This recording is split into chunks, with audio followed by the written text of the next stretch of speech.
Broadcasting live-ish from the mixed-up world of Hyrule, this is SpeedGaming Live 2020. Hello, everybody. My name is Dr. Botastic, and joining me today on commentary is 329th in line. How's it going? Oh, it's going well. Excited for what's sure to be a fantastic race as we search through this mixed-up world of Hyrule and see just what we need to complete this seed.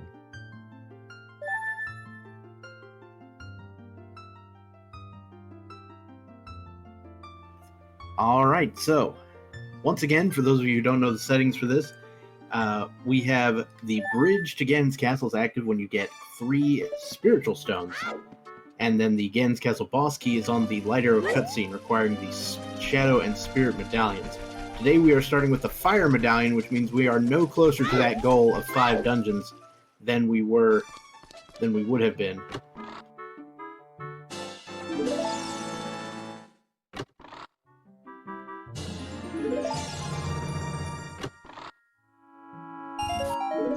And just some hearts and money so far. We're checking. Oh, we do find the light arrows. All right, light arrows from the get-go. That is certainly something you want to keep in mind that you're not searching for anymore. But yeah, that does eliminate a potential end-game complication after finding all the things we need for the dungeons. An interesting routing here with that light arrow pickup. Elagatua is moving out of Kakariko. I'm sorry, out of the woods and moving on to check the field. Yeah. He did go ahead and skip the Kakiri sword chest. I imagine that'll be something that he takes care of when he comes back for Deku Tree. I can't think of any scenario in which somebody completely skips out on Deku Tree without getting a hint stating that it's unnecessary. And with the use of these face cams, you'd see drooness happy to see those light arrows early on, knowing he won't have to go on a hunt for those later as well. Yeah, Elagatua here, we saw him before this, at least the commentators as we were getting ready, we saw him before this do a pretty tight opening strat where he ran through Hyrule Field and then went straight to Lake Hylia, read a hint stone, and then headed to the owl. And it was very close in terms of time, so I'm excited to see if he pulls this one off. Yeah, it was a very tight time of day, but he did get it in the run in his practice run, so we'll see how it goes right now, if that's the strat he's going for.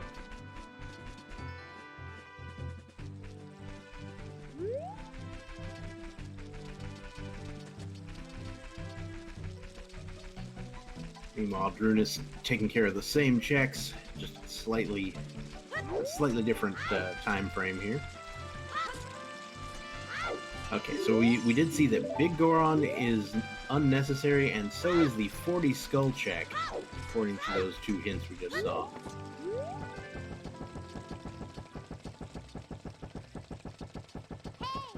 Now, keeping in mind that up to the 50 Skulltula check can be required as part of the seed, but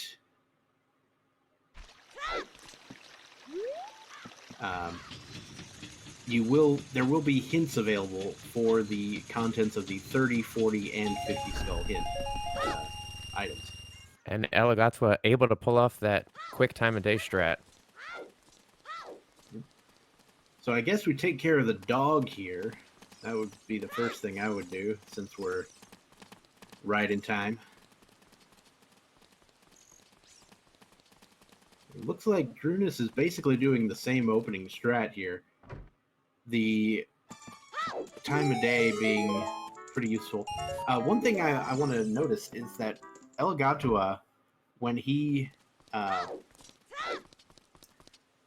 grabbed the hint, when he grabbed the talon of the owl, he actually pulled up Navi to sort of stop the time while waiting on the owl's talons to be grabbable. kind of interesting. We did see that Gerudo Fortress is on the way of the hero, and that Lake Hylia is foolish, so shouldn't need to do any fishing or anything like that. We'll see.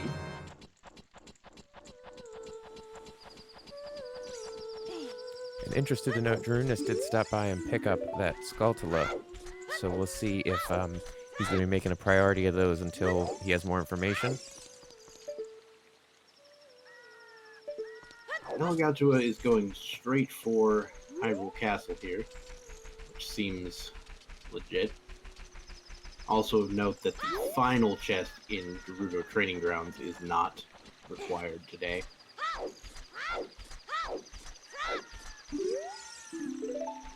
And the Frogs 2, that is, the one where you have to have all 6 of the non-warp songs to check, is not necessary today either. We've got Drooness lining up the slingshot game here.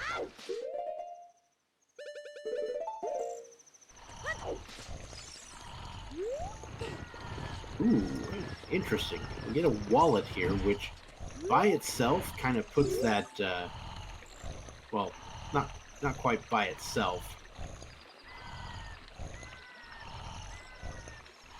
but close enough, puts the check in logic for the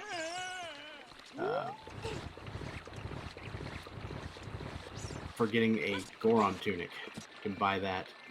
I don't know why my words are having so much trouble today, but we'll get it. Interesting. Elagatua going for a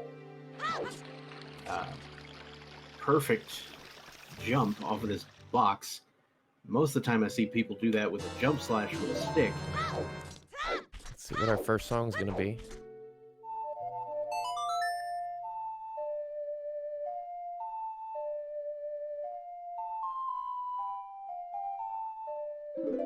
And as Elagatua grabs the Song of Time, Drooness looks like he might be making his way back down towards the castle. I think it's, as I said a minute ago, important to note, Drooness has been making a chance to grab some of those Skulltulas. He also grabbed this one out of the tree just a minute ago. Be interested to see how that stacks up, as we don't know what's on some of those earlier Skulltula house checks yet. So it looks like both runners are sort of going for that early 3-song route here, and unless I'm mistaken, I believe that said Gerudo Valley was Way of the Hero, which is interesting and might warrant a check over there as a child. Yeah, I believe you're correct.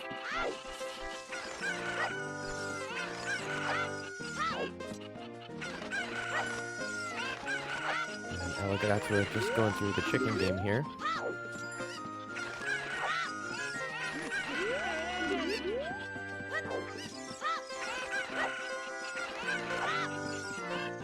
Just one more to find, but it seems to be eluding him. So one thing I learned about this Cuckoo game is if you can see an arrow over the chicken, you've already picked it up.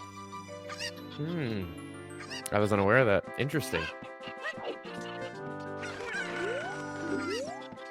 And having a better start to this one as he grabs the first 2.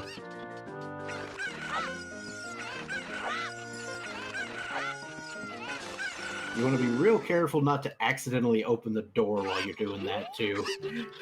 He was dangerously close. For all that trouble, though, just picking up some rupees. All right, giving Drooness here a little bit of extra time to catch up, it looks like. With a check to Zelda's Lullaby, or the ZL location anyway, right off the bat, I can't imagine a scenario in which Drooness doesn't also go for this Lon check. And we get the Sun Song. Interesting.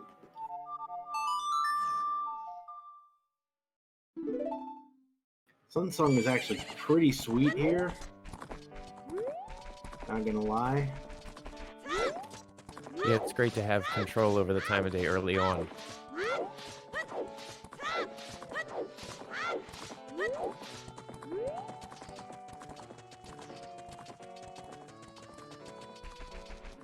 And it makes it easy to do things like the graveyard digging check, because you can always set up the time of day to be exactly the way you want it. Though you don't want to play the song in town. If you play it in town, it sets the time to midnight, and that is after Dompe does his digging game. And as Elagatua does not find anything else useful in the ranch, Drooness has made his way there, and he's playing the Cuckoo game here. Let's see if he can get it on the first try and make up some time. Looks like it.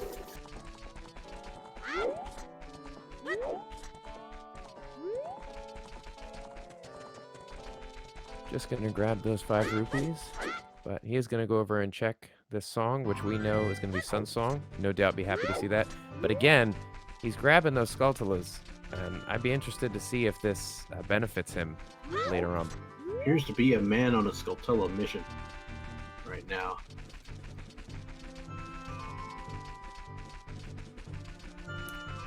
Now, looks like Elagatua is heading over to Child Gerudo Valley right now, as, again, that hint indicated you might want to do this.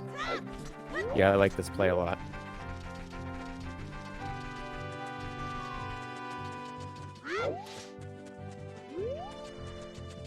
And some interesting animation there as Epona running into Drooness while he's learning a song. I'm honestly, actually, I think he played the song a second time. It wouldn't have made it dark. That he did, yes. It. And so he played the song a second time to get this other skull. Not even kidding. It's right here. As you said, a man on a Skulltula mission. And we still don't know. We have no hints for what's on the early skull checks. So this could be something that turns out for him. Or it could be a huge time sink. So just a full heart in the crate there in Gerudo Valley. Let's see what's in the waterfall here, depending on what our visual looks like.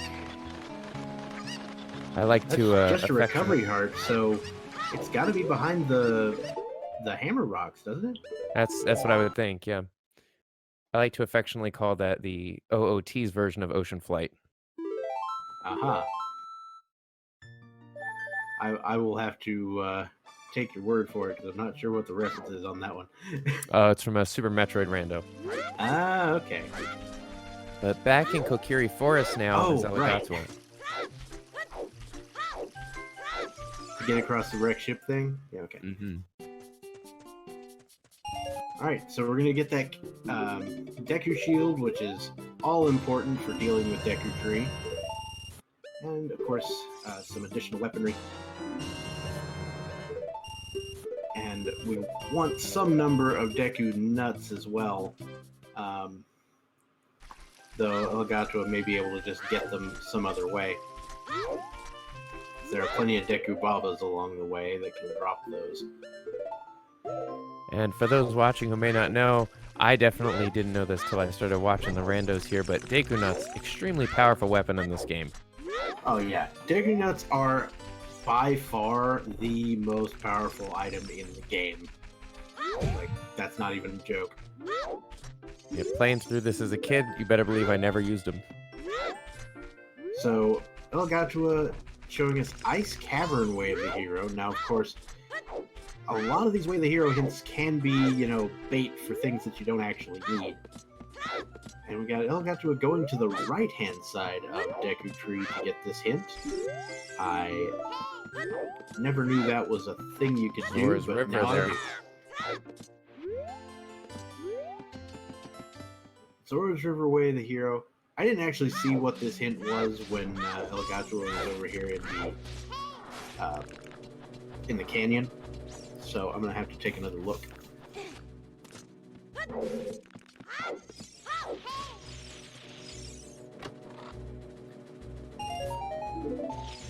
And just Nothing there in the first chest of Deku.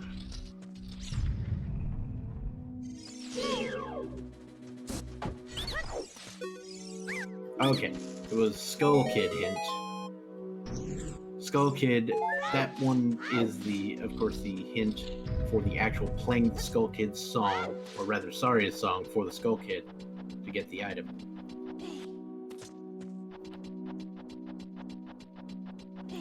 That's different from the Skull Mask, which is... Oh, and a bomb bag. Mask. Okay.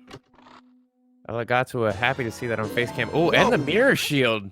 Pretty stacked room here.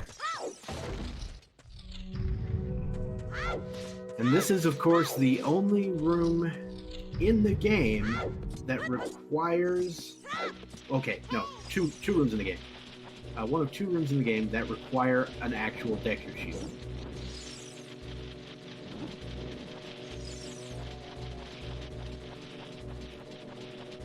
A mirror shield, another one of those items, kind of like light arrows that only need it for a couple of things, but sure happy to find it early on.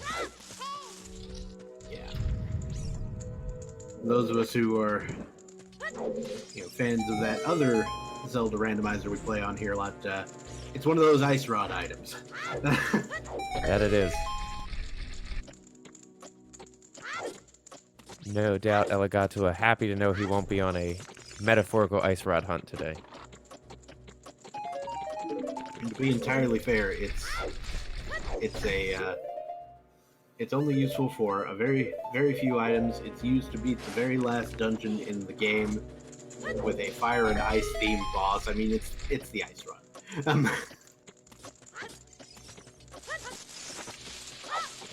Drooness about to find some similar things, although I didn't see him pick up a Deku shield. I could be wrong. Oh, here we go. He's putting it on him. Undoubtedly be happy to see what he finds on the other side of this door as well.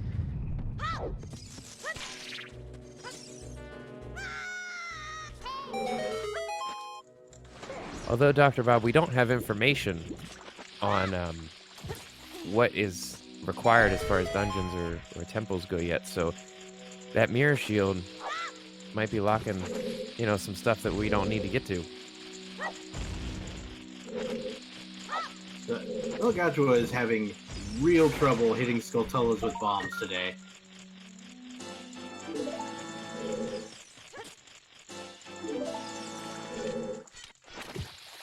I'm setting up a B1 skip here.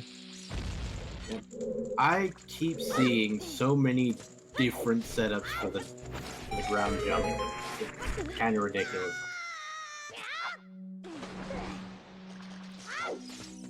Elagatua doing a nice job pulling that off as he's about to get into the room of our first boss we're seeing today.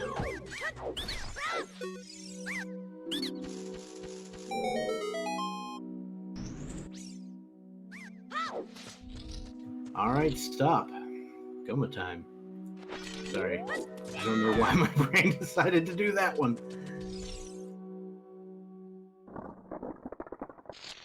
No apologies needed. I'll remember that one for next time.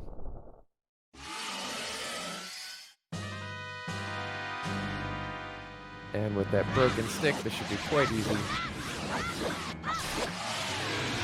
Well done, well done. Using the second Deku Nut to stun again. And at just over 18 minutes, our first boss is down. Was this for a medallion, or was this just for the jewel? Well, again, the jewel is something we want. It was for a bow, though. We did get a bow. That is a slingshot-locked bow. In logic. And we get the water medallion, which is not one of the medallions we need to beat this game. Oh my goodness. But with fire and water thrown together, it is very possible that we could end up getting the forest medallion and get the Burning Kakariko song. As well as whatever song comes from the forest medallion itself.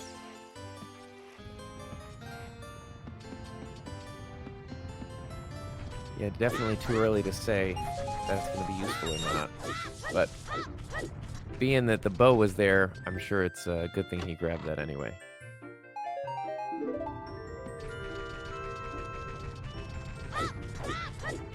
Drooness doing a version of the non-ground jump B1 skip that I have never seen in my life.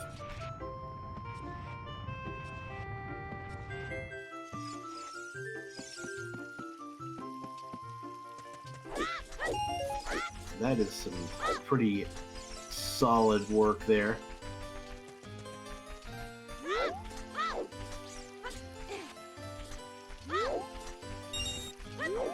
We can now see Elagatua heading up to the Lost Woods. And Drooness is taking on Goma. Gonna be grabbing his bow and water medallion in the blink of an eye. Got a duplicate Skull Kid hint. As those of you who are unaware, the way the hint distribution works is there are exactly 2 of each hint in the game. Though sometimes you can get duplicate Way of the Hero hints to where you got like 4 or even 6, but that means that those are 2 or 3 separate hints that were each duplicated once. And So that would mean that you would have multiple items in that location. Oh my goodness, Drooness just having the worst luck with Goma here, having to go through 2 cycles of eggs. yeah, Goma got away from him there. And we're seeing the Ocarina game over here on Elagatua's side.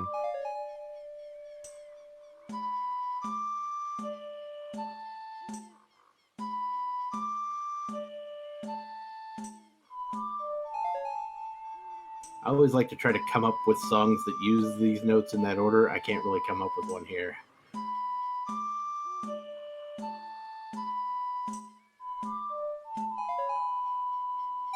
I always loved how they incorporate music in these games. So And- yet another bomb bag there for Elagatua. Drooness Again. does finally get Goma out of the way, though.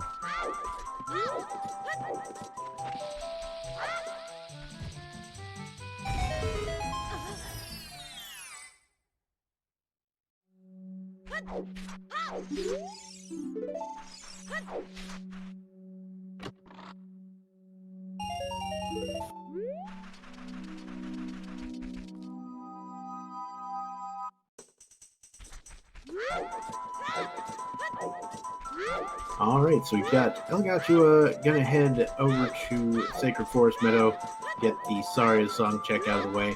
A couple of things along the way, I imagine. We'll purchase another item from the Deku Scrub here in this particular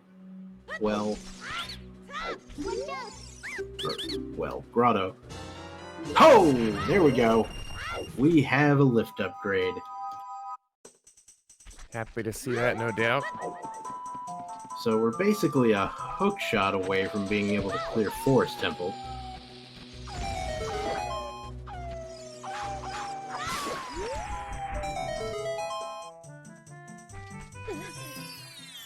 And you see Drooness making his way into the Lost Woods as well, so you gotta hope that he's hot on the trail to grab that first lift for himself. Now, Drooness is about 18 rupees short of buying both of these items, so hopefully we'll be able to deal with that. Huh. So the Wolfos Grotto has the other wallet. That means both wallets are in logic. And now I'm feeling some paradox letter.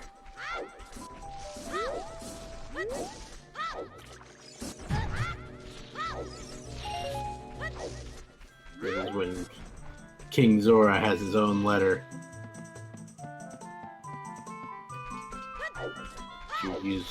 You'd have to purchase blue fire in order to do that, which is why you need the wallets.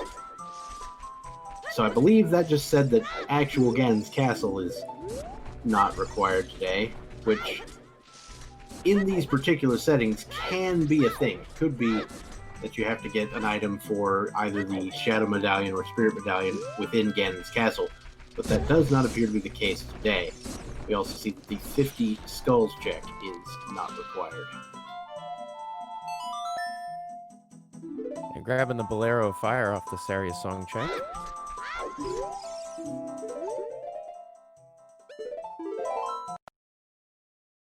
All right. So neither of these are going to be... Wait, there's a red rupee back there? No, that wasn't red, it was blue. But still.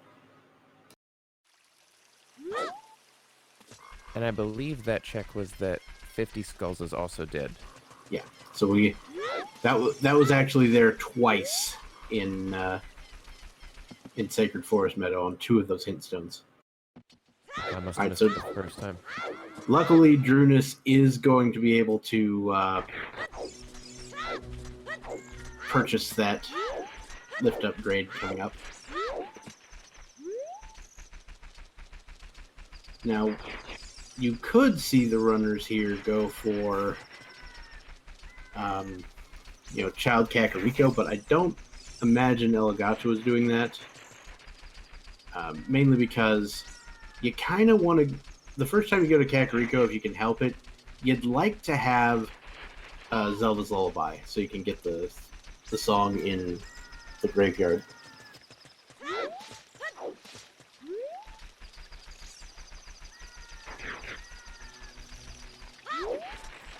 We're going to take care of this boulder near the castle.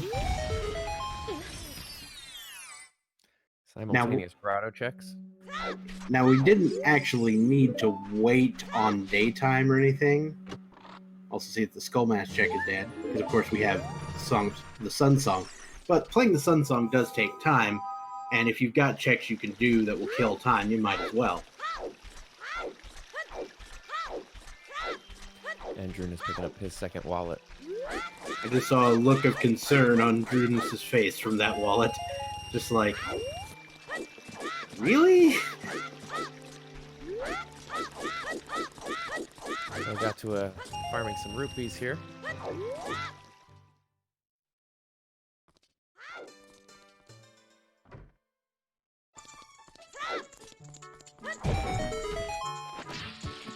And now we see Elagatua going for the Skulltula here. So perhaps some skull checks might be in order. Interesting, Elagatua making sure to get up to 80 rupees. There might be a shield purchase about to happen. Oh no. He's going for all of these games. I forgot. He hasn't done the shooting gallery either. So he's going to get the other wallet. He's also going to check Guangzhou Bowling. And like you tend to do, throwing extra bomb shoes at the attendant when you don't like the prize. That's how you do. Just showing his frustration there, as he is, just as you said, going to go over to Slingshot Game and pick up his second wallet.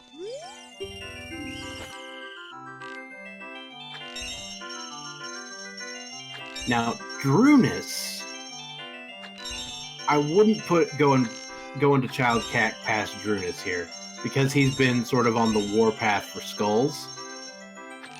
You might want to just go grab a bunch of skulls in Nighttime Cack and do that. He's going to do the South Hyrule Grotto checks here. There's a couple extra south this direction. But with that Sun Song, he doesn't have to worry about the time of day. He can just head over towards Cack and flip it tonight.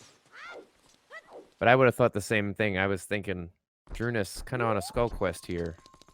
Make his way over to Chao Cack to grab some of those. Yeah. I don't, however, expect either runner to do chickens. Because no. That's my official stance on that. And no. At just under half an hour, we have Elagatua being the first of our runners to go adult. Yep. So, going adult, you'll always be able to get one song in Kakariko at the windmill. Due to having Bolero of Fire, they'll be able to easily get whatever song is in the crater as well. Ooh. That's kind of interesting. It looks like... So, I didn't catch all of those, but it does look like Dodongo's Cavern was the Forest Medallion. Yes, I believe so. And Jabu Jabu was the Spirit Medallion. Uh-huh. Now, Dodongo's Cavern is going to be something you can get basically any time. So that's a whole nother pair of song checks that's going to be available to these runners. Granted, the Burning Cack one is going to be behind the Slingshot, logically. And Saria's song on the Bolero check. And so that actually puts the Forest Temple access in logic. Also giving us access to the Skull Kid check, which we know is dead. And could eventually give us access to Darunia's Dance, which we don't know anything about. Yet we haven't seen either player make their way over to Goron City yet. Though I imagine that will be part of the plan for Elagatua here. I don't see either of our runners skipping out on Dodongo's Cavern, what with the prospect of 2 songs being picked up from that. That's just too much to pass up, in my opinion. I mean, one of them's got to be ZL at this point, right? Yeah, no, I agree. And it's such a quick clear as an adult.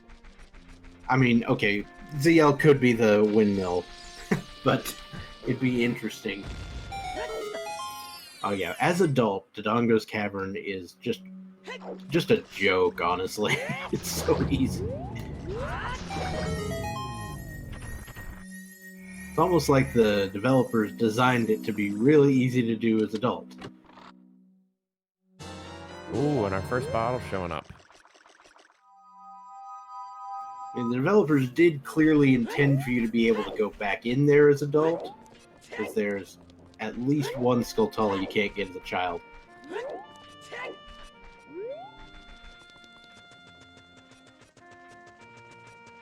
Or it's really hard to get to. Interesting, he didn't stop in the windmill. Going straight up this mountain here.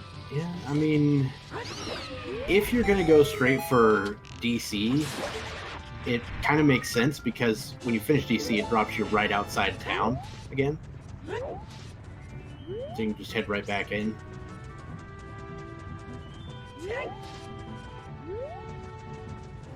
I didn't even see what was on top. It was behind the sword button. And Drooness, a couple of minutes after Elagatua, is also going adult. No real surprises here. Elagatua going directly for Dodongo's Cavern.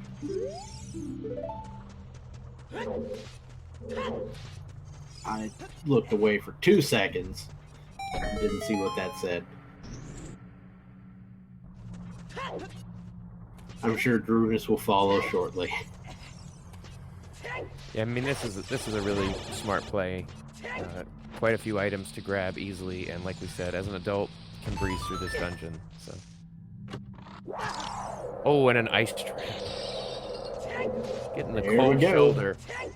I believe there are a total of 6 of those in the game.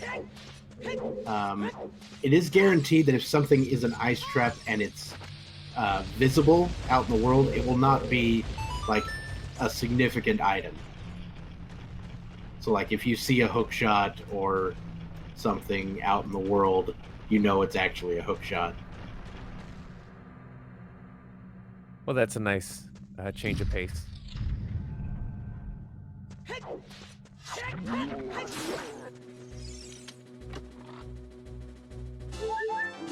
Grabbing just a piece of heart.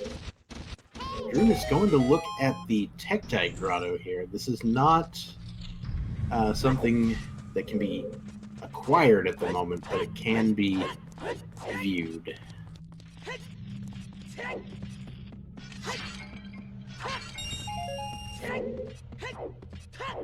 That did appear to be straight Garbo. It makes Sure. sense that Drooness is going for information to some degree, since early on he's been collecting skulls. So I think he's making a wider play to cover his bases. And it does look like Drooness is going to pick up that Saria song as well. And we'll see what happens from here.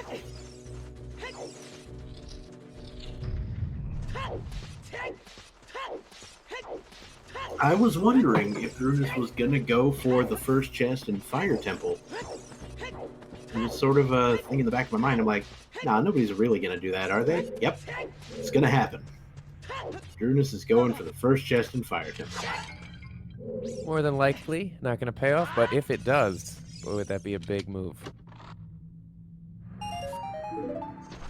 And to be honest, since the first chest is just right here, and you were going to save and quit anyway, this is basically very little time spent. Small key, okay, well, that does make the trek a little bit longer. Now, the upside with this is Drooness will be able to get another one of his precious skulls in here if he wants it. And while we were watching Drooness, Elagatua with some more checks and just turning up money today. Money and ice traps so far.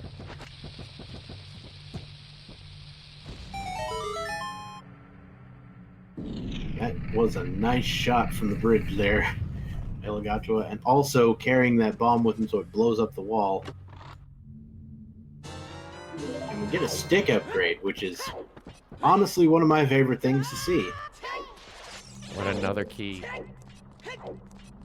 If we get a third key, then you technically have access to more of this dungeon than you really want to do right now.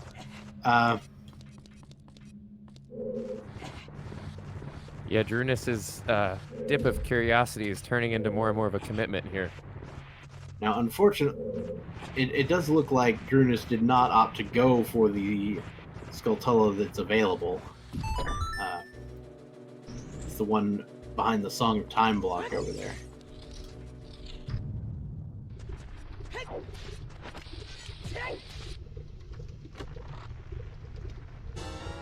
Hey, there's that slingshot we were talking about, which does mean that now both of these songs, the song from Burning Cack and the song from Dodongo's Cavern, or the Green Medallion, Horse Medallion, are all going to be in Logic.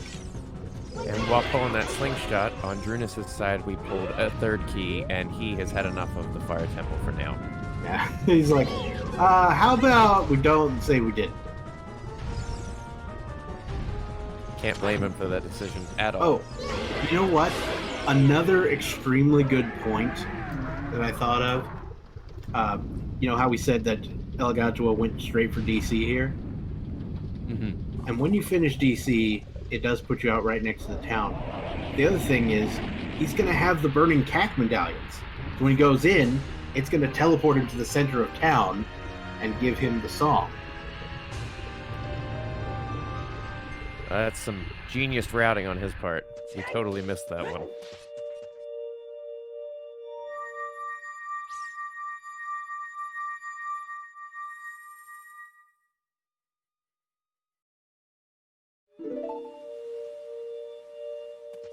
And King Dodongo is down, grabbing that forest medallion and making his way to Burning Cack.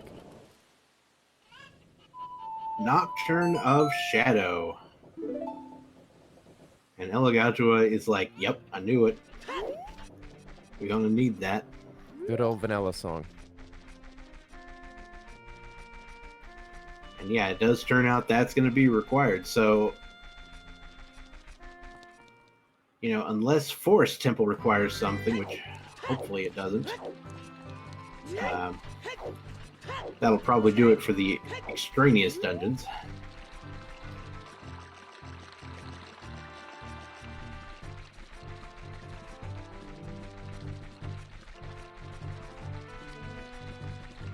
Oh wait, no, Forest Temple is shadow. No, it's light. I can't tell the difference.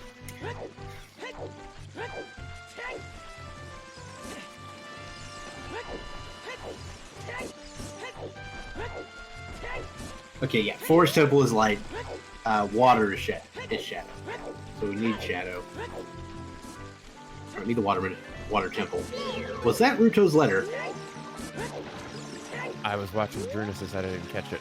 But it looks like he's going back, and this was Way of the Hero, so... No, I mean, Drooness' what Drooness picked up on the roof. Oh, I mixed the names up. I'm so sorry. Elagatua is who I was watching. Yeah.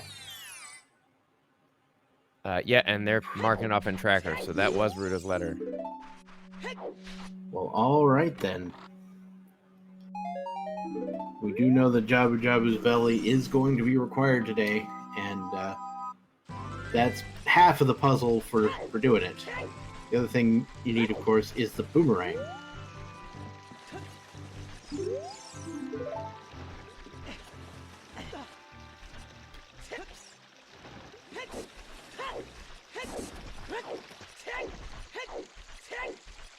See, it's an archery game. Ooh, iron boots. Aha! Yet another thing that the game is definitely going to want you to have, especially for Water Temple.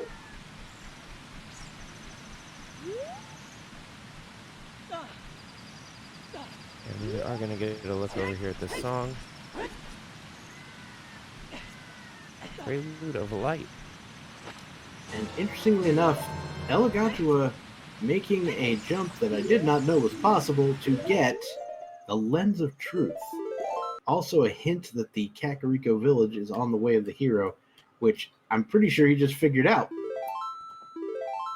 Well, actually, no. Burning Cack can't be that hint because it's an always hinted thing in these settings. No, and having the knowledge that we have, It's probably the Iron going to be that. Boots, yeah, or the Ruto's Ruto's letter, or both.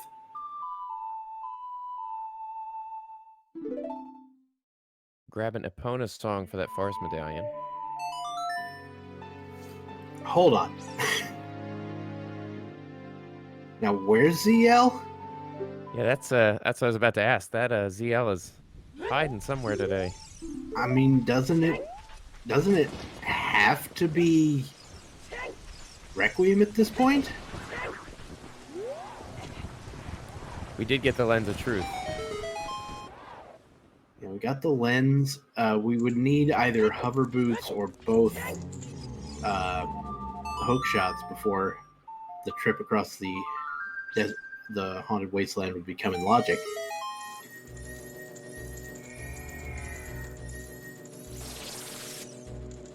But it certainly can't be the song in Ice Cavern because that requires ZL, as does the song in the Grave. Well, no, it could be Minuet. It could be the one at Forest Temple. That's actually extremely more likely, I would say. Yeah, considering what we have so far to start, I would think maybe that might be the play. We did get another slingshot there in the Sunsong Grave, which, again, is going to doubly weight. What was that? It looked like the bottom of the hover boots, but... No, it's shoes. It's shoes. Okay. My brain was thinking it was the bottom of the Goron bracelet, but we already have that, so that doesn't make any sense. Oh, and Drooness taking a flame. We have simultaneous Dante races here. Mm-hmm. Luckily, now even the best of runners will occasionally take a flame on this because they're random. It's pretty hard to dodge them all the time. But also the best of runners will be able to make it with time to spare, even being hit by 2-3 flames. Solid 49 with a flame from Drooness. Just a bomb and... Ooh, Scale. Scale.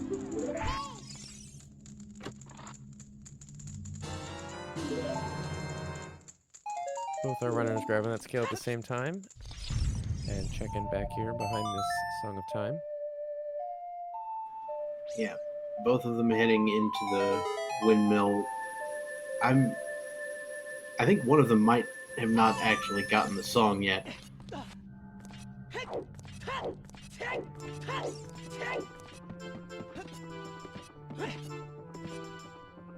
320 rupees, because why not?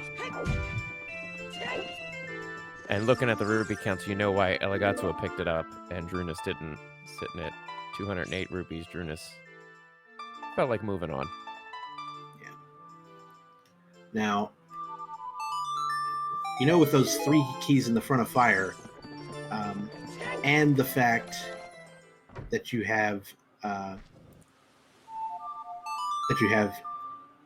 both wallets, that does put the possibility of, you know, Fire Temple, that section being in logic, getting the Goron tunic and everything. And so, although Drooness did go in there and look at it,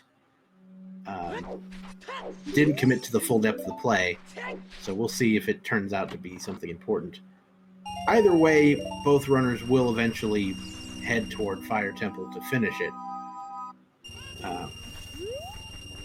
as we have to have all those spiritual stones to cross the bridge. When you're considering, you know, as you're picking stuff up early on, you wonder that even though these runners have the skills to get around a lot of things, are those wallets pointing you towards that decision? So we've got Ice Cavern Way of the Hero, which could be the song, but if it is the song, there's a very small set of situations where it can be required. It can't be ZL. It can't be Zelda's Lullaby. It could be the Song of Storms, which would say put the well in logic and various other things. But then again, it's just Ice Cavern Way of the Hero. It's not the Ice Cavern song necessarily. It could just be, you know, you get a hook shot there or something.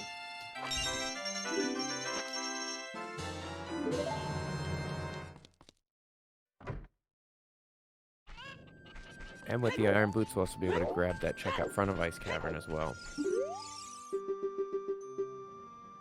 So I imagine that we may see play toward Ice Cavern by these runners, by at least one of the runners, sooner rather than later. Just because with Ruto's letter, that becomes, you know, possible.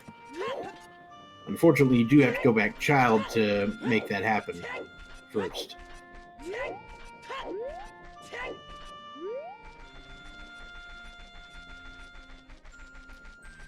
And Drooness is making his way through Dodongo's cavern. We already saw this on Elagatua's side. He's not going to find anything else in here of use, but he will grab that forest medallion, which is going to get him a song he definitely needs through Burning Cat.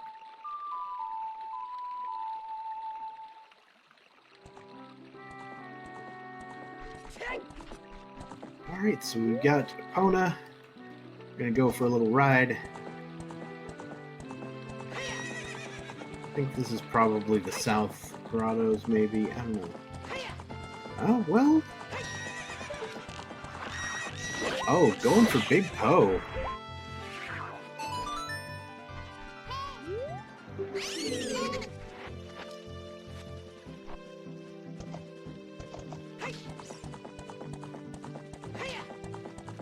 Just riding back to town. Turn that in.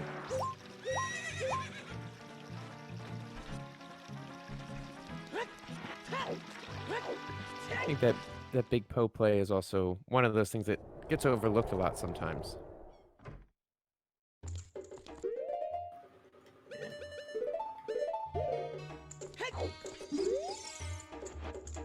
Alright, one Big Poe handed directly in, and that is a Zora tunic. What do you know? There's a good chance the logic could require that, depending on the key layout in Water Temple. Jumping back on Epona. Elagatua is off again. Where's he headed next? It was Drooness, I believe, that checked this Tektite Grotto, so he's gonna So Elagatua is going to go ahead and check this as well. Going to have the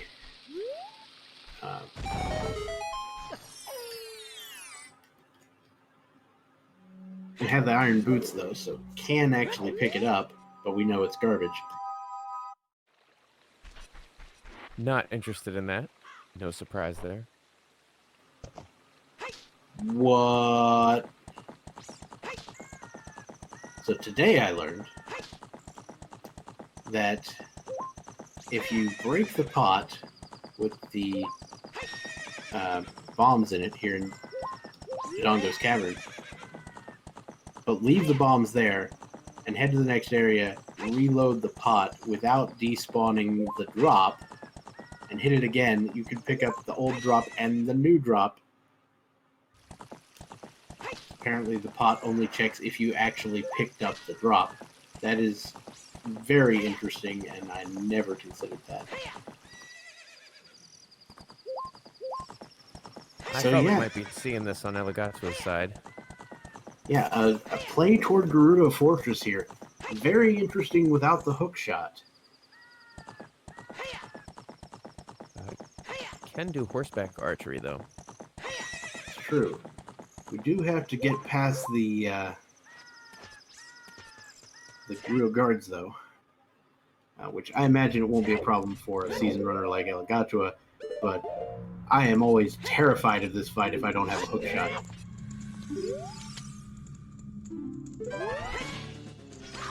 Making use of those overpowered Gauntlets.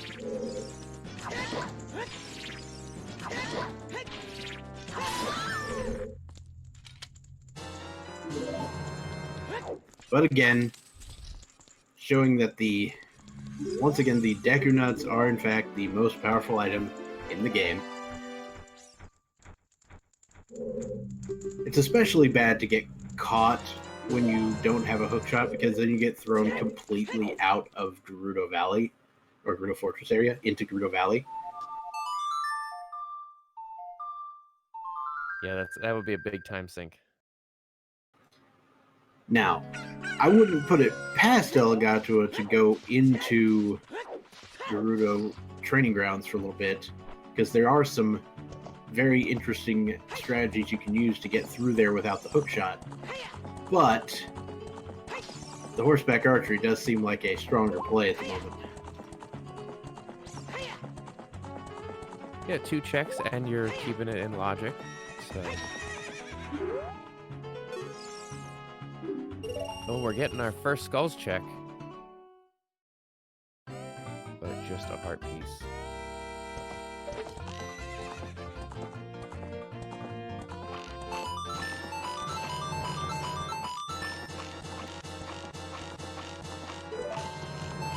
Sharp shooting over there on Elagatua's side. Gonna get a look at this first item from horseback.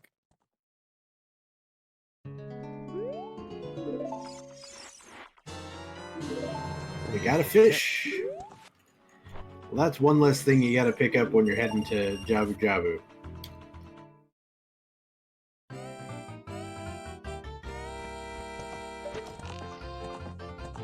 You gotta wonder, maybe a boomerang in Jabu Jabu. Oh, the vanilla boomerang is an occurrence I've yet to see in one of these races. Rare, but I would imagine frustrating. I've seen the boomerang behind that. Oh my good lord! Megaton hammer. Horseback archery definitely opening up some progression here. Good call on Elagatua's part. Wow. And since we didn't see our Way of the Hero item yet in Gerudo Valley, going to be able to check that on his way out. That's huge. That is huge. I think we also had Gerudo Fortress Way of the Hero, didn't we? Wasn't that one of the hints? I don't recall. Or am I making that up? I didn't write that one down. I've written a few down, but let's go ahead and see. This could be something good. We know it's Way of the Hero. And it's a hook shot.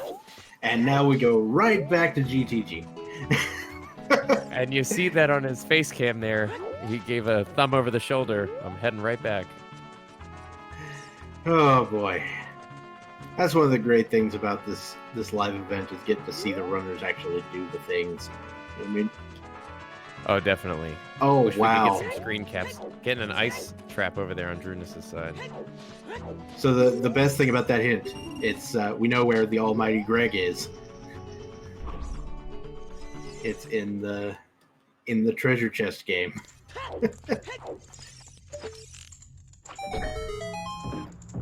Useful We actually do information, know no where the doubt. lens is. We just don't have magic for it.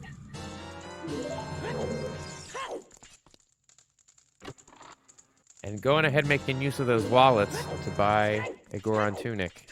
I think he might be thinking of diving a little deeper into fire. Could be a thing, that's for sure. He's gonna wish he would have checked horseback archery before doing this.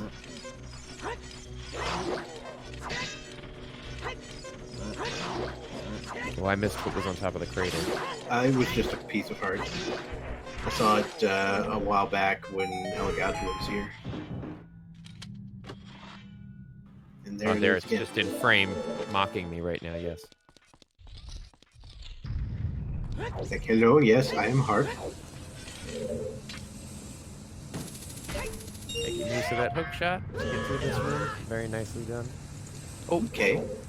Looks like Zora's Domain, foolish choice there on Drooness' side. So no paradox letter today, at least. Except we already knew that.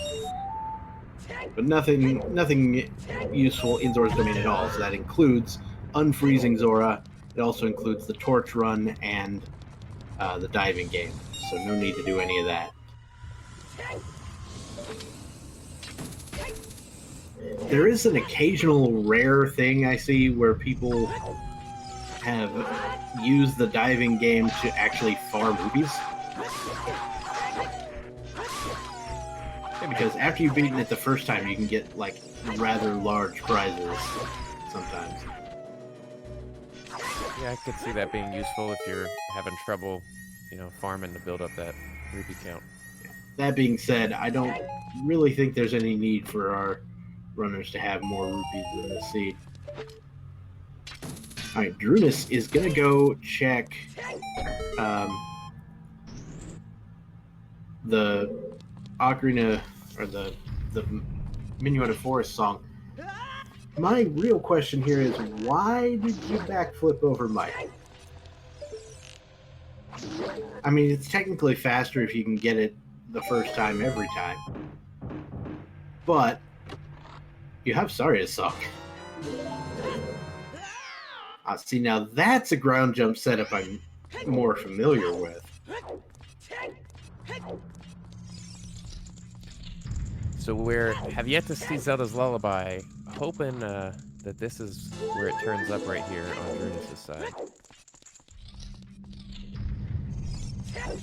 No. That's Serenade. It's out at Requiem. Which means we're gonna need either the hover boots or both hook shots to get out there in logic. Now there is a trick for crossing the wasteland without either of those that is allowed in these rules. You can sort of side hop your way across the quicksand there at the beginning, and then once you're through that, it's fine. So we might even see Elagatua pull that one off here in a minute. And interesting, Drooness, with that information, is going to choose to go child now. Yeah, I think the play here is we know Ice Cavern is Way of the Hero, and we kind of want to go unlock that while we have the chance. Yeah, see, he's going to Lake Hylia here, so I imagine this is just going to be going into the domain. Oh my goodness, we got hover boots in GTG. There they are. No need to do those sidestepping strats for Elagatua. No fancy tricks necessary. Don't need fancy feet when you've got floating feet. There you go. Got all kinds of fancy feet here.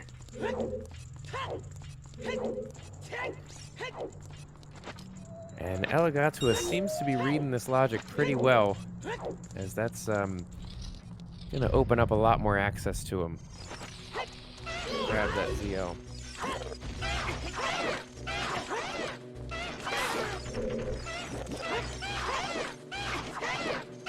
Now, I wonder if Drooness tries to go for the vanilla boomerang chest.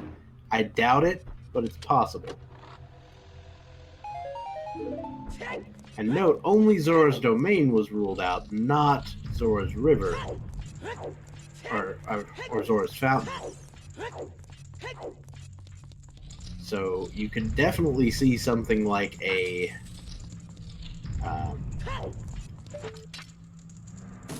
something on the fairy fountain. That being said, Drooness is having none of it.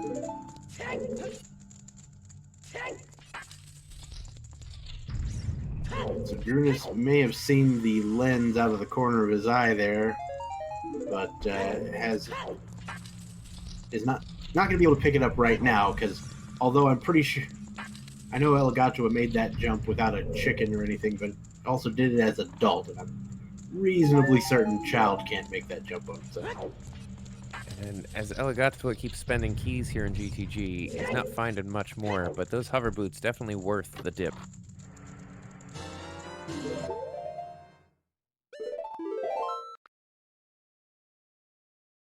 And we know the last chest in GTG is nothing, so he's open out of there. Drooness went ahead and bought one magic bean. I imagine the intent there is to potentially use it on the bean patch in Gerudo or Desert Colossus, if necessary.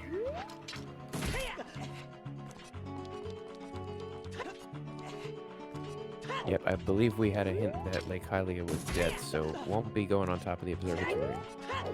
And we've already seen the graveyard check. And the hover boots granting easy access to this chest on top. And as we expected, Elagatua is going for the gate. So we're gonna get that Zelda's Lullaby. Unless I'm just straight dumb, I'm pretty sure that this is the only place remaining where Zelda's Lullaby can be. No, I'm with you on this. I'm thinking through it, and I just don't think we have access to anything else without it. So like we know that Serenade is on Minuet. The song in the graveyard is locked by ZL. The song in Ice Cavern is locked by ZL, and the song on the Ocarina of Time is locked by ZL because it requires you to beat Shadow Temple.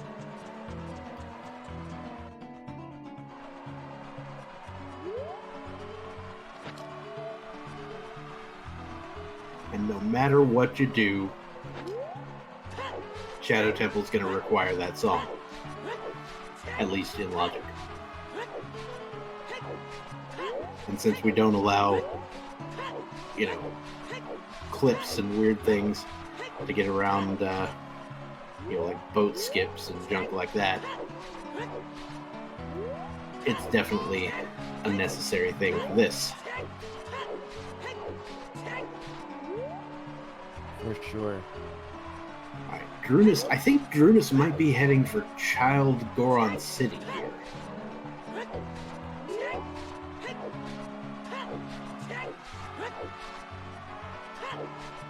Meanwhile, Elagatua doing an excellent job navigating the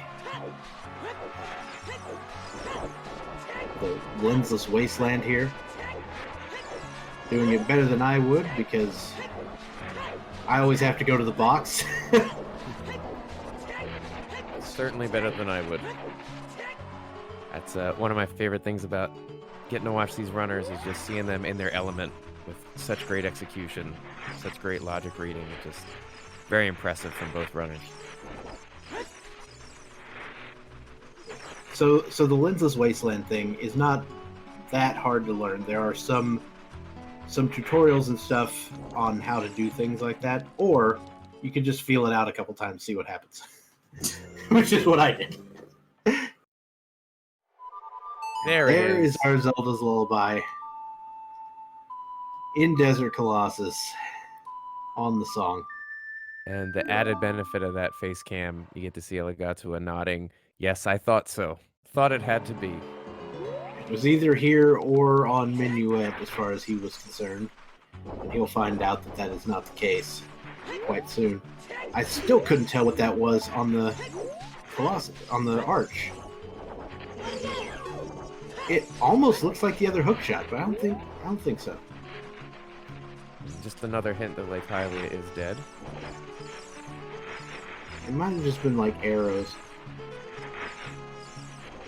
I'm gonna check the ferry over here. You get CL, why not put it to use, right? Exactly. Could do the same thing with a play for Bolero as well.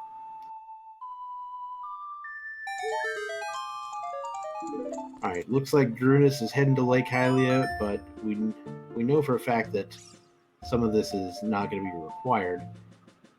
He might be activating that Scarecrow song they just set up. And Elagatua is taking the hammer and going into Fire Temple. Now, we'll get to see the front end of Fire Temple here, the area with the boss key as well. Another interesting thing by Elagatua is despite having 313 rupees, he's not going to bother purchasing the Goron tunic because, you know, he's a skilled player who knows what he's doing and can get through all these areas in less than 56 seconds. And it does help to know which areas are actually hot and which areas aren't.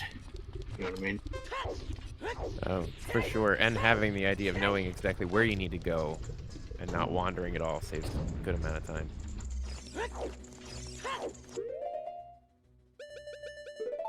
Now, Drooness is on horseback. This might lead him over to Gerudo Valley. Sure looks like the case. That's definitely the play he needs to make. There's definitely a Gerudo Valley play being made here.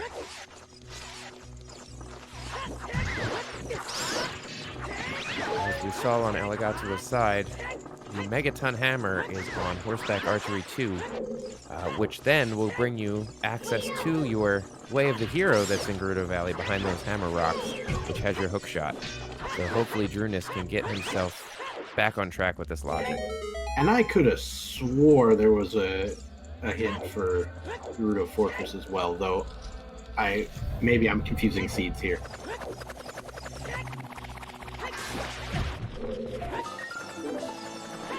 Which would easily explain why Elagatua went directly for horseback archery first. Because I know that he could do the no hookshot GTG if he wants to.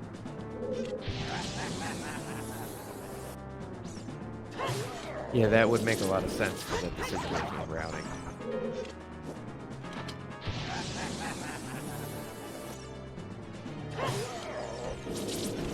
We're seeing Bowstrats over here. Doesn't have his Daker Nuts.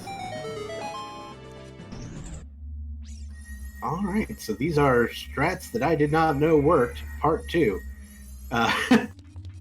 Literally get up in her face and shoot her with bows. Shoot her with arrows. That is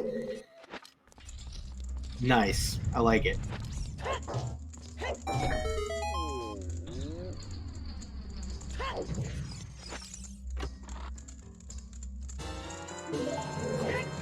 And a What is key this? in the boss key chest, just not the one we're used to seeing there. What is this? Palace of Darkness? All the keys in the front. Business in the front, party in the back, I believe they say. Exactly.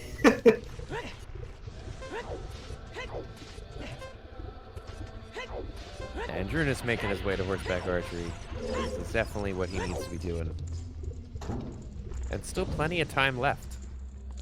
We are going to need that boomerang, and we don't have any idea where it might be. So Interesting. Drooness going for the far target. Haven't ever seen that strategy, but it does seem to work pretty well. Gives you a little more time to get your shots in.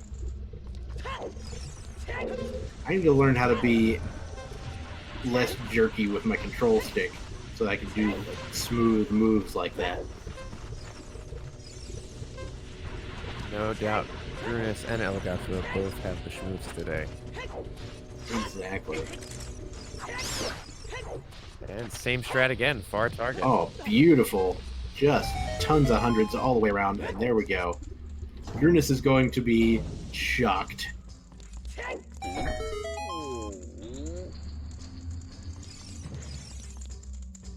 And Okay, maybe not as shocked as I thought. So I have to ask you, Dr. Bob, you pick up that hammer. What are you thinking right now? Well, you know, given that I know Gerudo Fortress or Gerudo Valley is way the hero, I'm walking out. Though if I'm Drooness, I'm thinking, why did I dip Fire Temple a minute ago? Yeah, I was wondering. I was thinking more.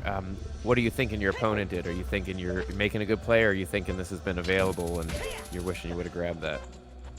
Yeah, I think Drooness probably realizes his opponents likely got this.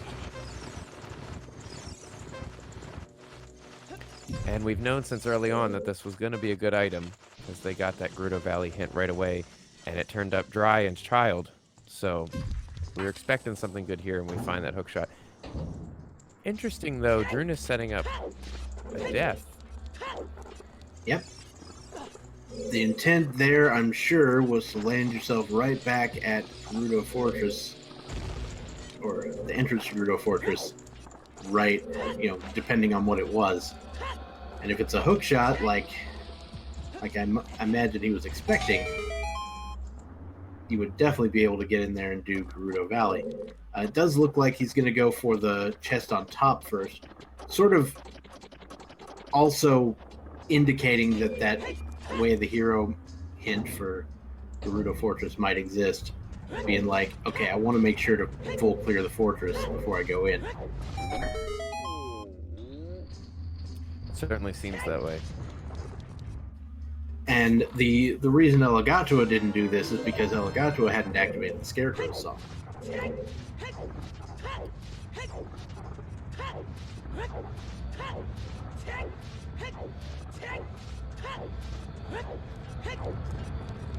Making his way across.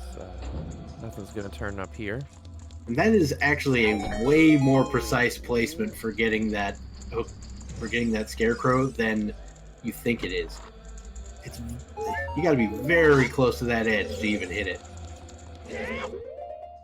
And of course, if you have the long shot, you don't even need it. You can just shoot the chest.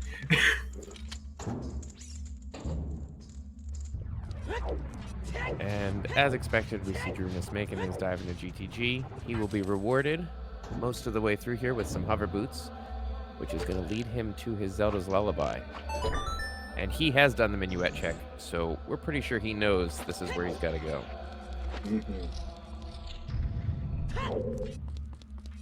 Meanwhile, Elagatua is still heading through Fire Temple, still finding more keys. So business in the front and the back then today. Yeah, business casual everywhere. Something to that effect. Anyway. Yeah. It looks like Elagatua has found 7 keys. Like, you get here with 5 keys. You spent 5 keys to get here. So, yeah, 7 keys. And there's only 8 in the dungeon. Well, depending on what else he finds in here, this could be giving Drooness some time to catch up. He may not have to search around as much of Fire Temple, although we haven't seen a boss key yet. So, all right, Drooness picked up those hover boots rather immediately. Now, I don't imagine this is something Drooness will entertain doing, but you could bail on the rest of GTG.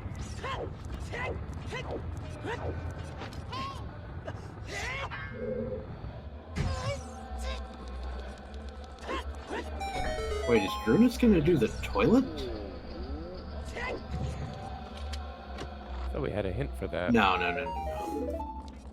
No, we don't have a hint for the toilet. We have a hint for the final chest, the one in the middle of the That's right.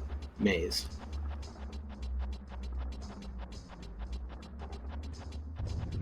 Just go into the hammer room first. Regardless of how this goes, I don't like proceeding from the hammer room. I like to make sure to hit the eye statue room from the left side so that you can jump back up and get the chest when you're done.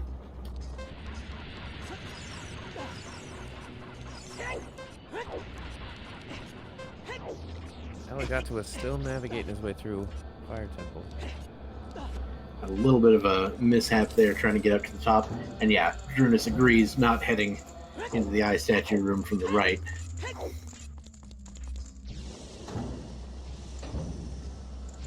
So we've got the compass chest over here.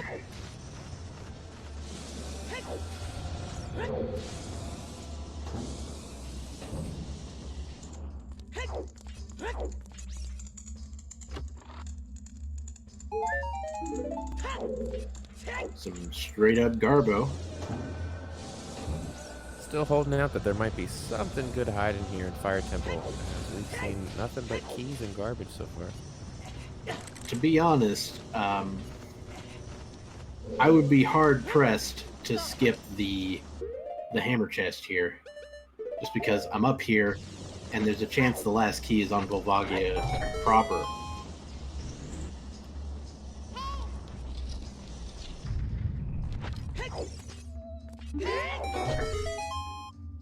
We still have a few items that are outstanding here. Still looking for our first magic, and still looking for the boomerang. Okay, that's the last key, so now we know there's something in the hammer chest and on Volvagia.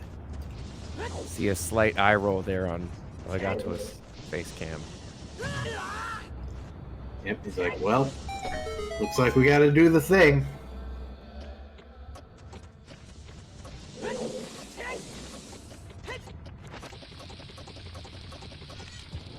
Now, part of me, if I were running this, would get that ZL and basically just go back child and get whatever is in the what's it called? Composer grade. So I'm thinking it's either like Storms or Requiem. Either one is going to unlock some checks for me. Requiem would unlock like the child spirit checks, that sort of thing. Yeah, and we haven't been to Spirits, so we don't know if Child Spirit's required yet. Yeah. And there is a chance though that the Ice Cavern Way of the Hero thing is just for Requiem and it's just for key logic. Like it could be complete bait.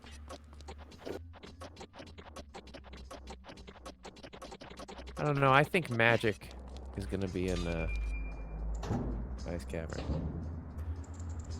Personally, my experience is that it's often the long shot, like the second hook shot, Mm-hmm. when it's not complete bait. And you called it right here, Dr. Bob. We've got the hammer chest to check.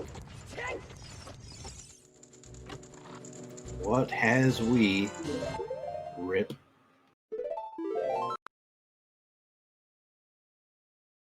At least you didn't have to buy a Hylian shield. Wait. Yeah, you have a mirror shield. Though there are times when I will want to equip a Hylian shield as a child. For example, when I don't want to lose my Deku shield to fire.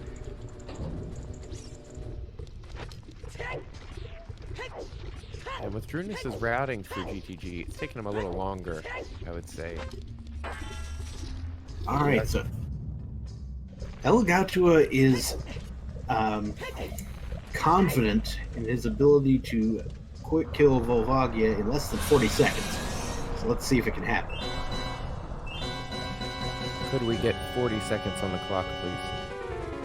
I believe the game has you covered. trying to give it that game show atmosphere.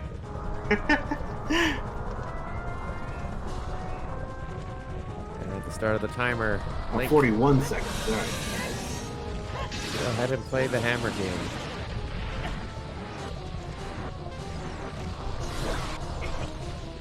Love this active hitbox. Such a great strategy.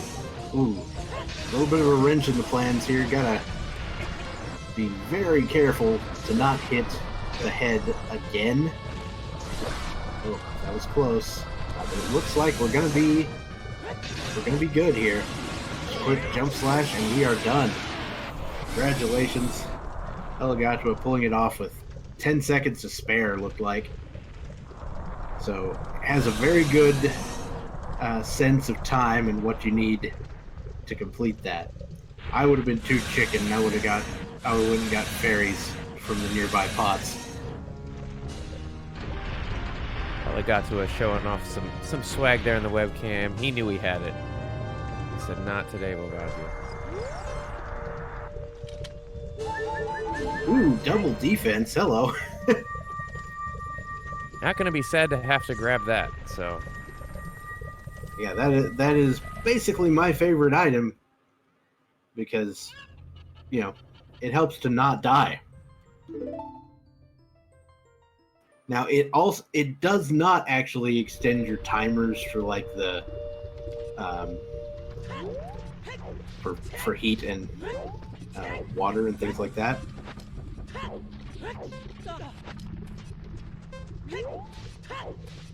I'm looking at Drooness's routing here in Desert Colossus or Haunted Wasteland. Apparently, there's a spot along the way with the actual poles and things where you can just backwalk your way all the way there. we're getting That's a fairy cool. check over here. The Death Mountain Fairy. Just a piece of art. We might get another fairy check with the Death Mountain Summit Fairy here in a second.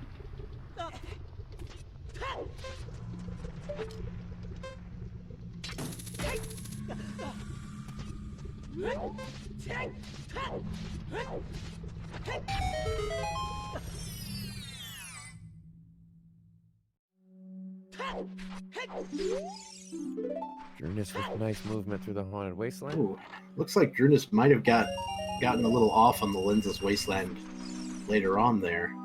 Because he'd already made it to the central platform once. So, might have had a little mishap. Just as I say, a commentator's curse. Get to a point of reference and try it again.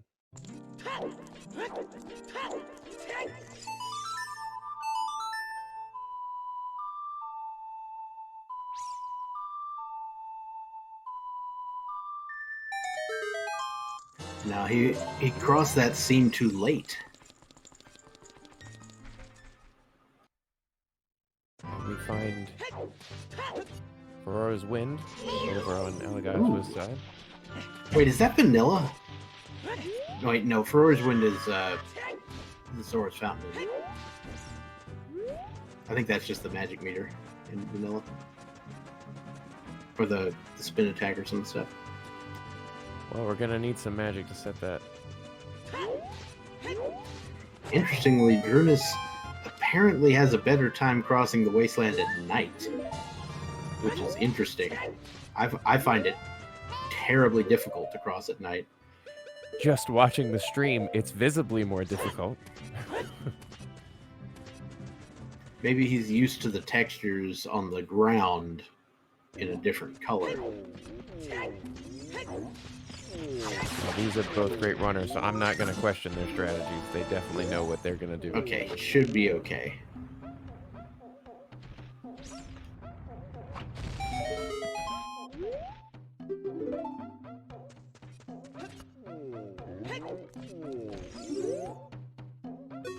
Alright, well done for Drooness.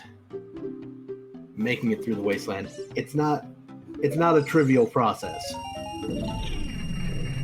Oh, not at all. Very difficult to do. And he's going to be handsomely rewarded as he's going to grab his Zelda's Lullaby.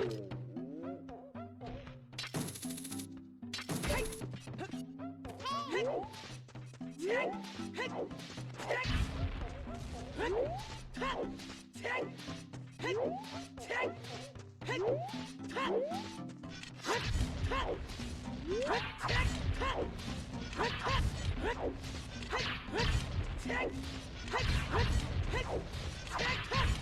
so we're getting a check of Goron City on Elagatua's side. We've seen most of these, if not all of these, from Drooness.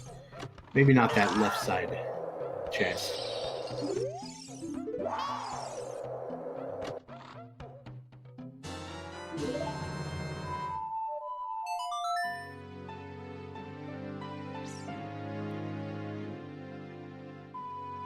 Okay, I think that was just a piece of heart. Yeah, that's what it looked like. I don't know why it looked different on Elagatua's screen. In that composer grave. Alright, so this is likely to be either Song of Storms or Requiem.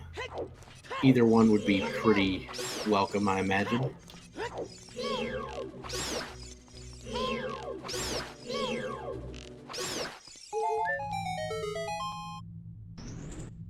I mean, in addition to magic, we also need, we need that boomerang. We also need dense fire to get into Shadow Temple.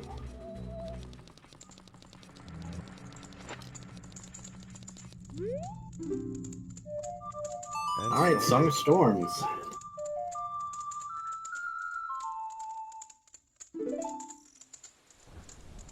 So, Dr. Bob, are you thinking a well play right away? I mean, I think it's going to be well played either way, but, yeah, maybe. That sure seems to be the thought on Elagatua's mind as he's going straight to child. Not wasting any time. As we're about to see a well-played well play. Like you do. Like you do. Alright. Now there are a significant number of items in the well, let's put it that way. And over on Drooness' side, he's just making his way through Fire Temple. We know that this isn't going to turn much of anything up.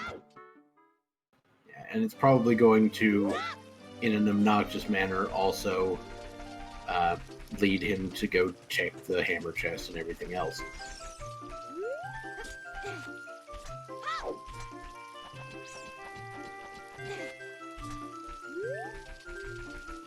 So Elagatua actually gonna head to the Lost Woods here. This might be a check for the slingshot target. Oh, he's checking the Storm's Grotto here first.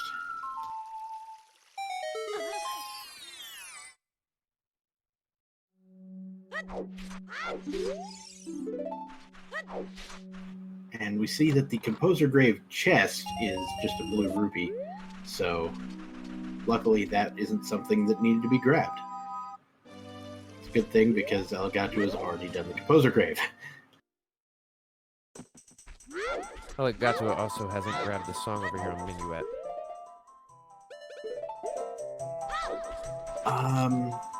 Yeah, but Minuet's as an adult, right? Yeah, I'm so sorry, he switched to child.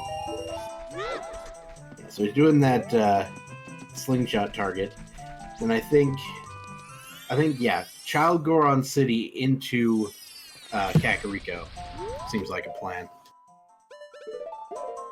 Yeah, that's good routing. I was trying to think of why is he going to the woods.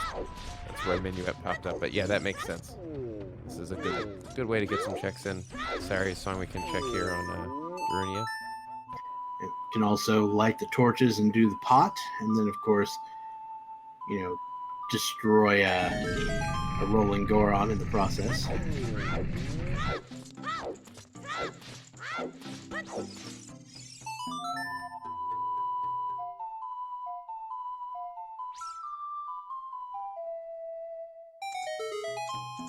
And What's our reward for playing his favorite song? Just some cash. Well, Link is now officially rich beyond his wildest dreams.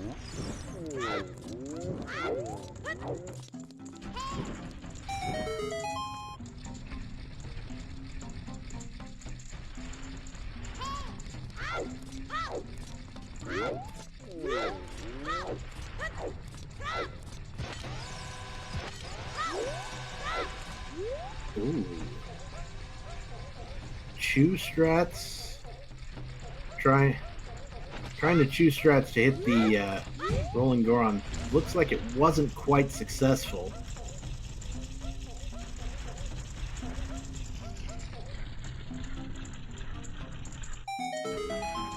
Just a Deku shield from our friend, the Pot.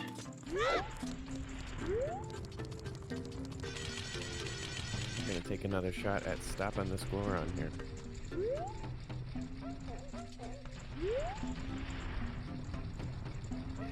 My favorite way to make sure it happens is to, pull out a chew.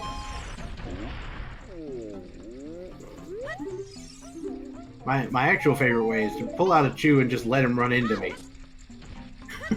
Because it'll work, usually. Consistency. Gotta go for consistency in these. Alright, interestingly enough, looks like Elagatua might just be going to Zora's Domain to unlock the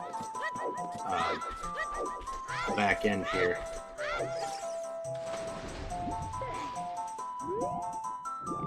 Could go for a Zora's Fountain check as well. Say the Zora's Fountain Fairy.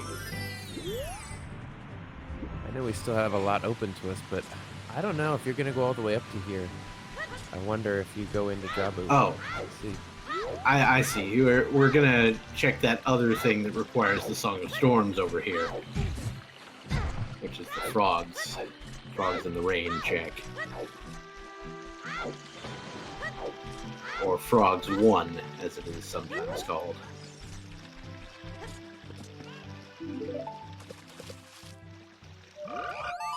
From Darunia to Frogs, just traveling, being the entertainer right now.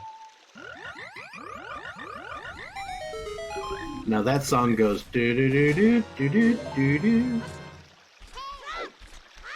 Anyway, I'm bad. Moving on. It's a great song. I don't think we have the ability to play that one in this game, but I bet you could pull it off on the Ocarina. But that being said, at the moment, Elagatua now is going back into Zora's Domain, gonna unlock the back, or the Zora's Fountain area with the letter. Sticking with a more familiar tune there. Grants to the Ice Cavern location. Now, we do know that Ice Cavern is Way of the Hero. Mm-hmm. Might It's be either weighing on the complete mind. bait or it's an actual item.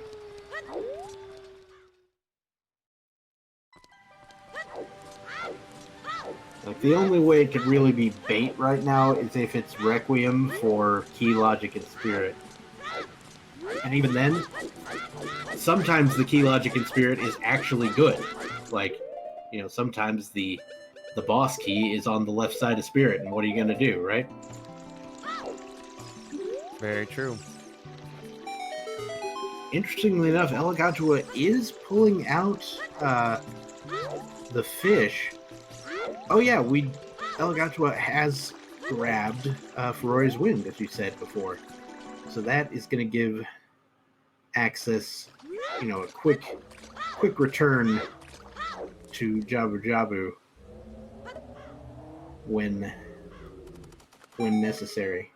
And I really like this play because you can get that is the boomerang in here out of the way. You don't have to worry about it, and you just can, flash and come back here if it's not.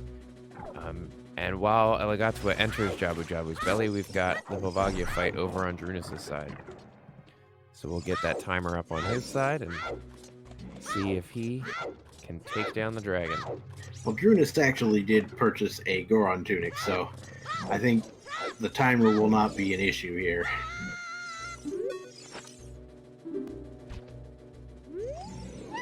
Luckily.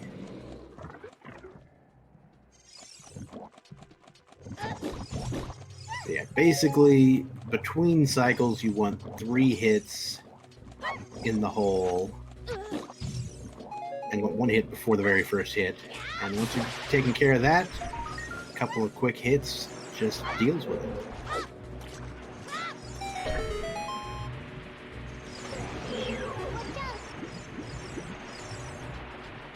And we're saying goodbye to Volvagia over there on Drooness' side. Very nicely done, very clean fight. Huh.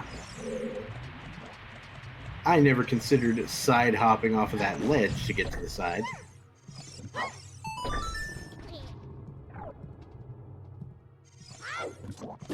Does seem pretty relevant though, and Drooness once again picking up the double defense there on Volvagia.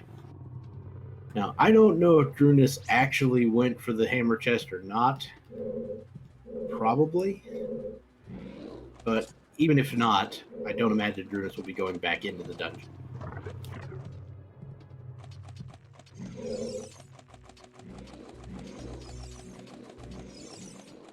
No, I'm right there with you. I peeked over every once in a while, but seeing as there was so little that turned up in Fire Temple, I was much more focused on Elagatua's routing.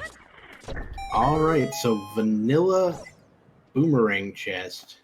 Is it a thing?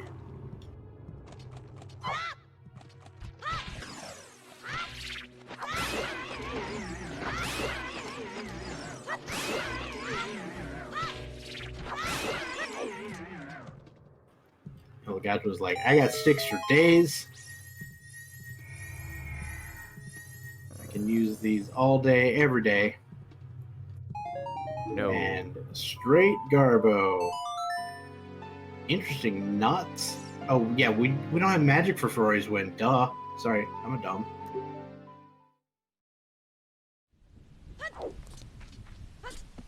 Though it is interesting that he decided not to go for the Zora's Fountain Fairy while it was there. I guess he figures we'll do it again when we get to when I get there for Ice Cavern. Grave digging tour is a Goron tunic. Rendering our wallets useless. Mm-hmm. Although it feels good to walk around with 500 rupees in your pocket, right? And we are going to get some Ice Cavern looks over here on Drooness' side. Oh, is that the other hookshot? Sure looks like it. Yes, it is. Shoutouts to Octorock strats. And we now have our long shot. That's a pretty big deal for Drooness. And Elagatua is kind of getting potentially sidetracked into the bottom of the well here. We don't know if it's required. I mean, odds are, maybe?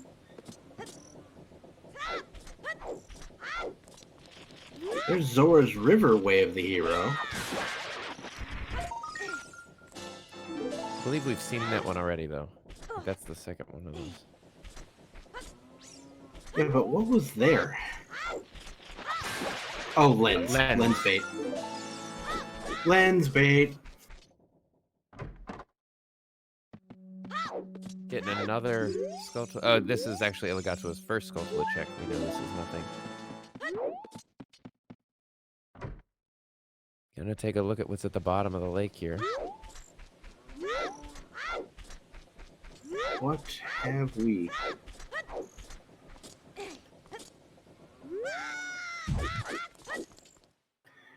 Guess it's nothing that Drooness is interested in.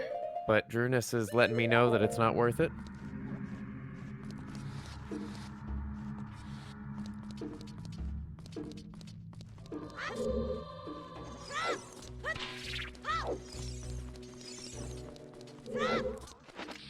Dr. Bob, question about the hint system. That long shot wouldn't be part of the ice cavern, right? No, it is not. That would be Zora's fountain. Yeah, I didn't think so.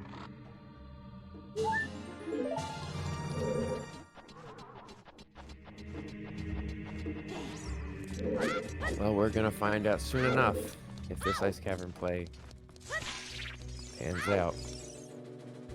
It is Way of the Hero.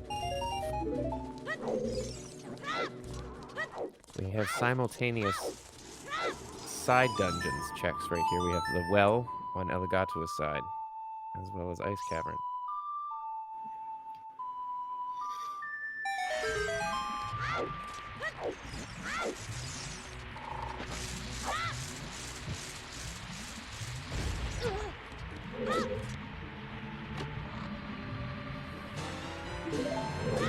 Finding more keys for the dungeon here. There are, in fact, 3 total.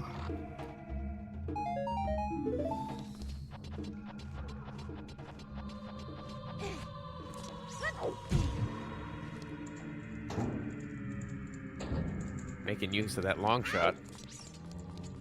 Nice movement. It's time to collect some blue fire.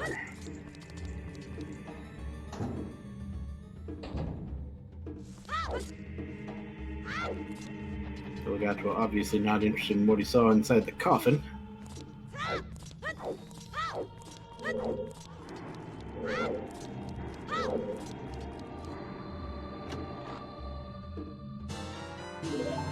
Another Deku shield showing up in the well. And just a piece of heart. Nice cavern, so we're going to be going further.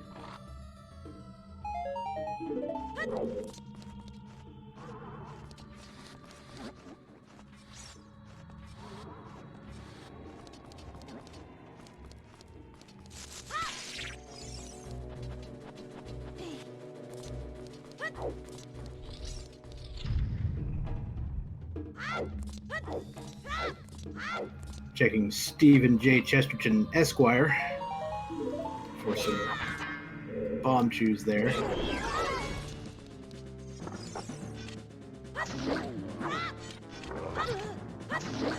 And on comes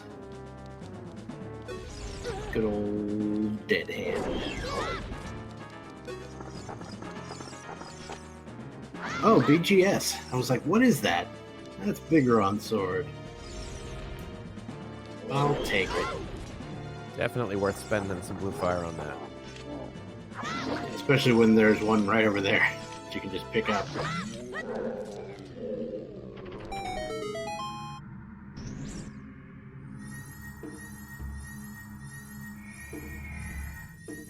And yet another Deku shield.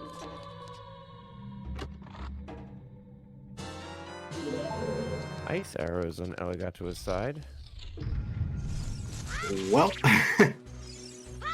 unfortunately, unlike some other games, those ice arrows don't really do much for us here.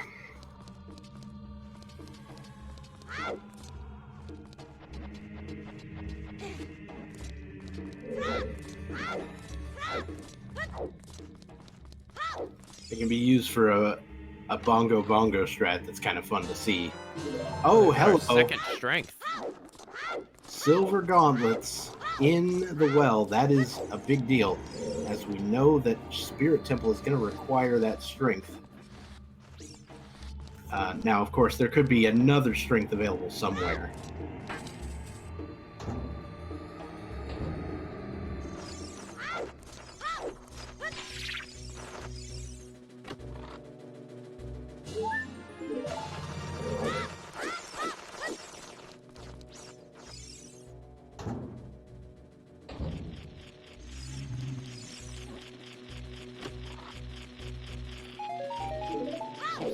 By those ice keys over there.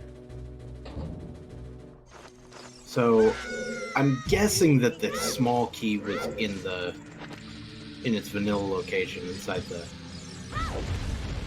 inside the coffin. Otherwise, Elagatua would know that this had to be a small key, based on the counts. Or I'm full of it and just wasn't watching. And nothing turned up in Ice Cavern, so this song is gonna be our way of the hero. We can see Elagatua actually pretty put out with himself for miscounting keys there. He wasn't real happy about that. We do see Requiem as the song from Ice Cavern. So that is the idea of Ice Cavern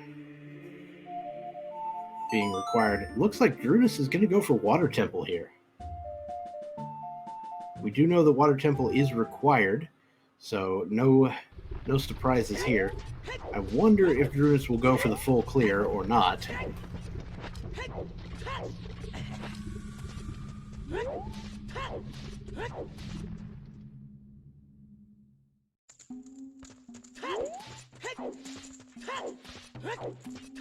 And you're holding out that Drooness, as he's making some of these extra checks we haven't seen yet, stumbles upon another strength upgrade, or else he's going to have to making his way into the well at some point, an unhinted well.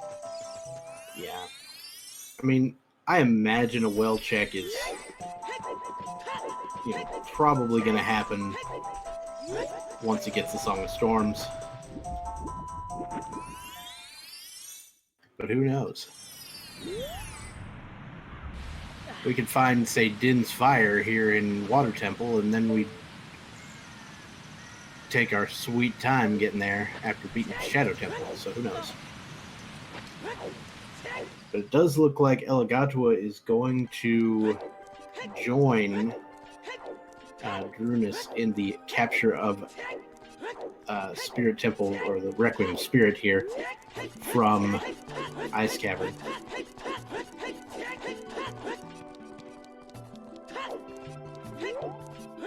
Songs are in fact hard. I believe I've heard it said the true final boss.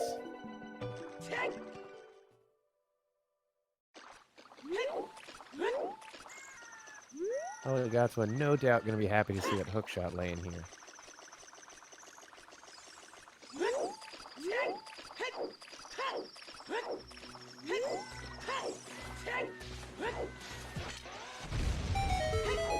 When he does see it. Heading over to the fountain first. There's nothing wrong with that.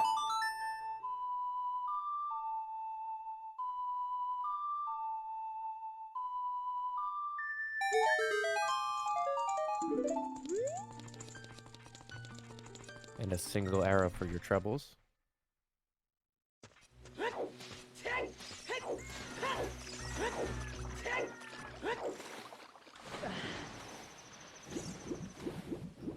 Oh, and Elagatua spots it, and he's like, yes, please.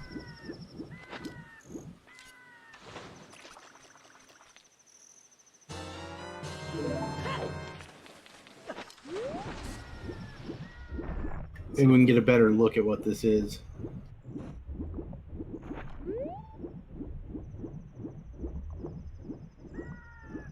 It looked like it might have just been a blue ruby. All right. Drooness is going to go for the boss key chest of Water Temple, and is going to use the... he's going to save first. Use the hover boots to clear that gap easily. For those of you who don't know, it is actually possible to make that without the hover boots. It's a very precise jump.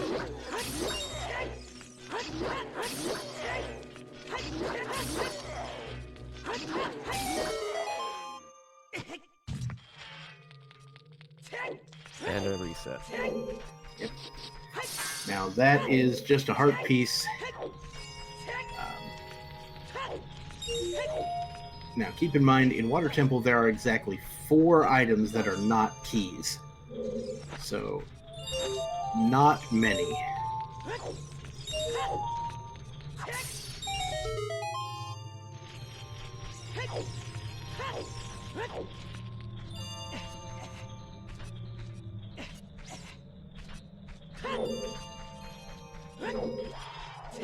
You know, I just never even considered going that way.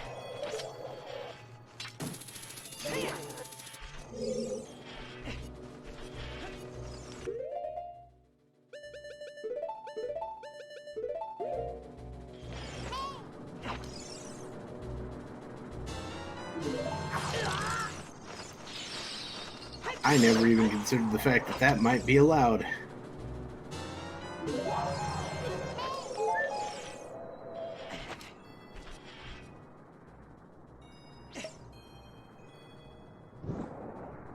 Get around that block in Water Temple.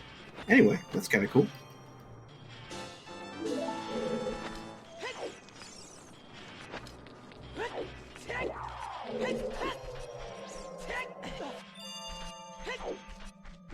And we get a boss key in the, I think that's the map chest, but it could be the compass chest. I can't ever remember which is which in this dungeon.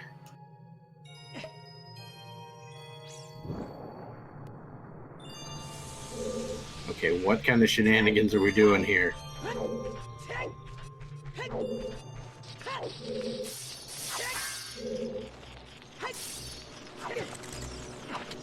Okay.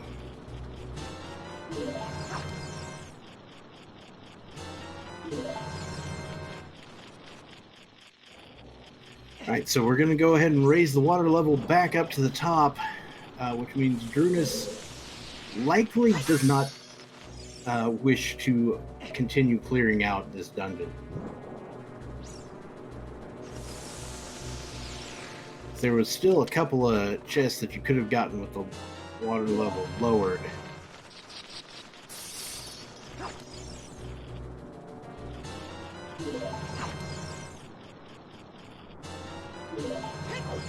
And it's Morpha time.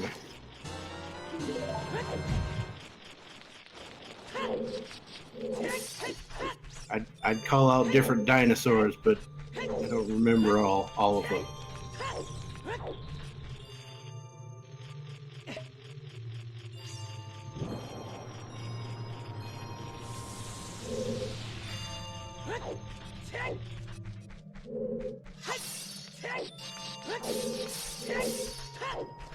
Alright, a very, very nice quick Morpha fight from Drooness. And we are out of Water Temple. One Shadow Medallion, special delivery. And who knows what this item is. It's just a key. Drooness is going to go ahead and pick it up. You know, just in case you want to come back to water. But again, having found what I believe is 2 of the 4 items already, it's just that much less likely that you want to go back in with so many other things available.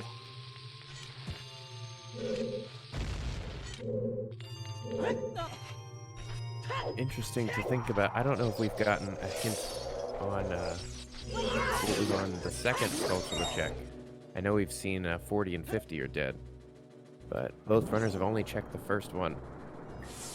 I'm not even certain we've seen the 30 dead check, or hint.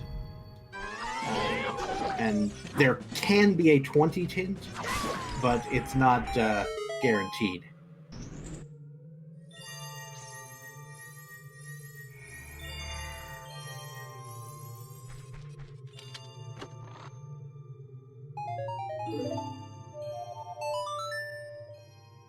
And Elagatua getting his way up the hero's song from the back of Ice Cavern. And Elagatua is going to go ahead and play that song. Ah, yes, of course, because he has the silver gauntlets. So this could definitely be something. Looks like there were, in fact, hints for all of the other skulls. So that's why Drooness has, backed off on the Skulltula hunts. major shout outs to our tracker Namaha for taking care of us here.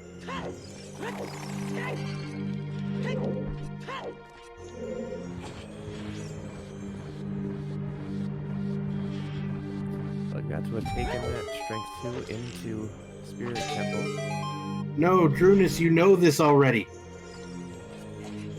You saw this hint. I know you saw this hint. He knows he saw this hint. Oh, wait. Maybe not. He's going for the 50-50. There we go. Well, just as well, that's what he would have gotten at the end. Very fitting.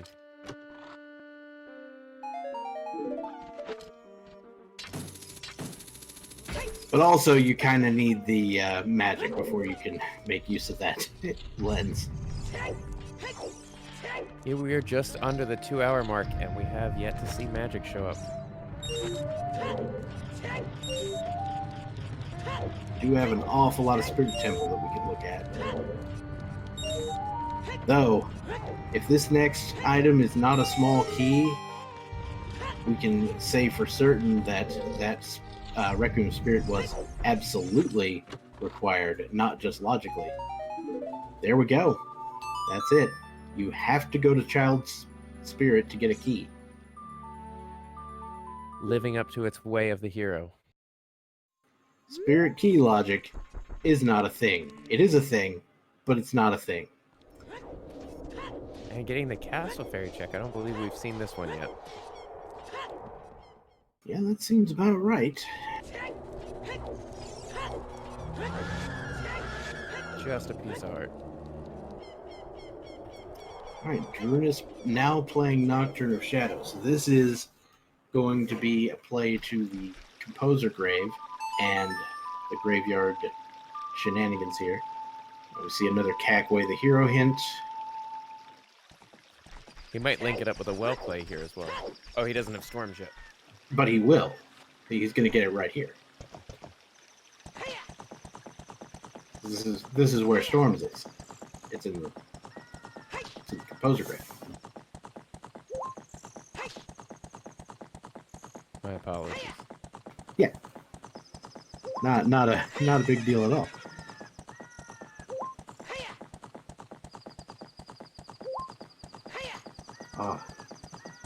Tracker is just hooking us up all day with a very, very nice list of hints, and I can confirm I wasn't crazy about the Gerudo Fortress hint. So there we go. Shout outs to Namaha for the win.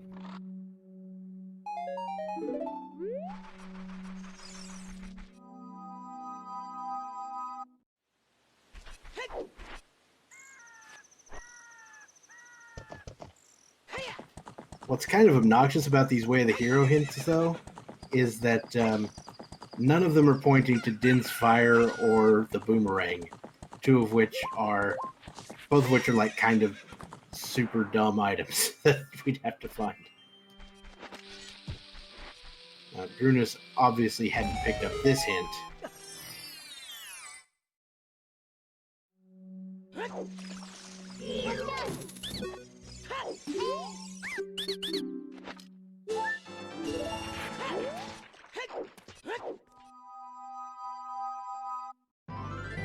Now, the real question here is, after Drooness... So Drooness will probably go into the well here. Is there any chance that he breaks down and does chickens?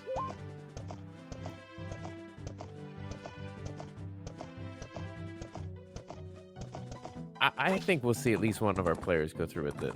It seems like he's in the right setup for that right now, so I think maybe on his way out of the well. Maybe. There's a good chance, though, that in this situation, if I found the lift upgrade in the well, knowing that Requiem was my Way of the Hero, I'd probably, Requiem out to Spirit, do the first two, and then go do all of Spirit as adult.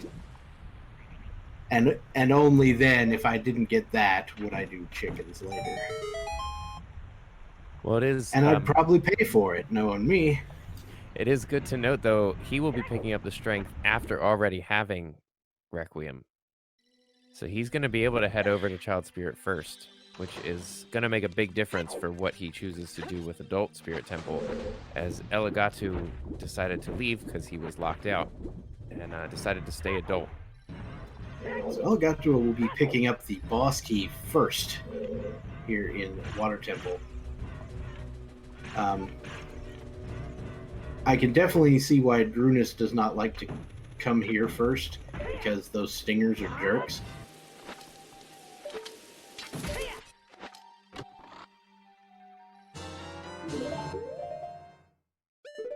I guess Elagatua is just going to go straight for Morpha. A little bit of an expression there on his face.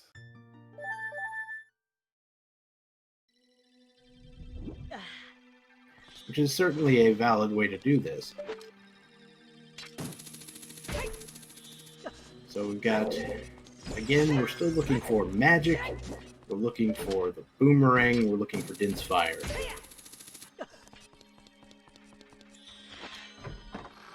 And they're all in Forest Temple. Wait. Very well could be. That'd be gross. Alright, yeah, that's just a recovery heart, I believe. In the... Oh, wait, no, that was one of the other boxes. Okay, that's a gold rupee. Or as the game actually calls it, a huge rupee. And that is another boss down on Elagatua's side. Very clean fight, nicely done. Both of them taking out Morpho with what looked like just the greatest of ease.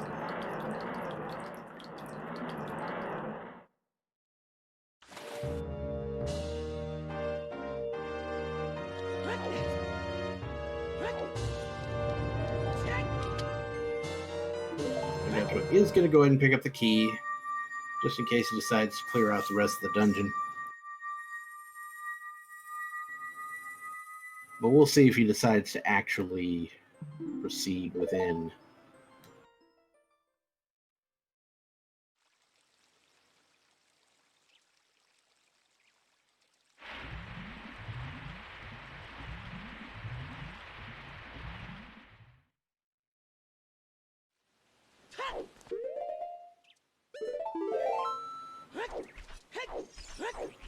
Elagatua, what are you doing? We know this is dead. He was like, wait a minute. No, it's dead. Lake Hylia is foolish. Sparing a couple seconds just to give us the fake out. I appreciate the swag. Fair enough. If you're gonna be on a big tournament stage with your big face out, you might as well have a little fun with it. You know what I mean? Of course, there was a smile on his face as if to say, you thought I was going to go for it. You thought I was shooting the sun, but instead it was me. Elagatua, I guess. Or Dio. I don't know. And Jern is picking up those useless ice arrows.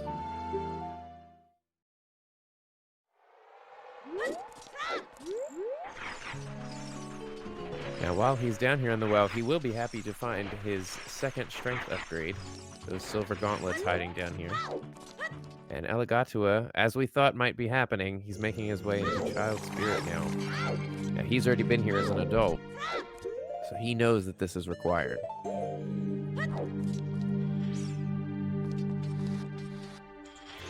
And actually, because... Okay, there's the silver gauntlets for Drooness.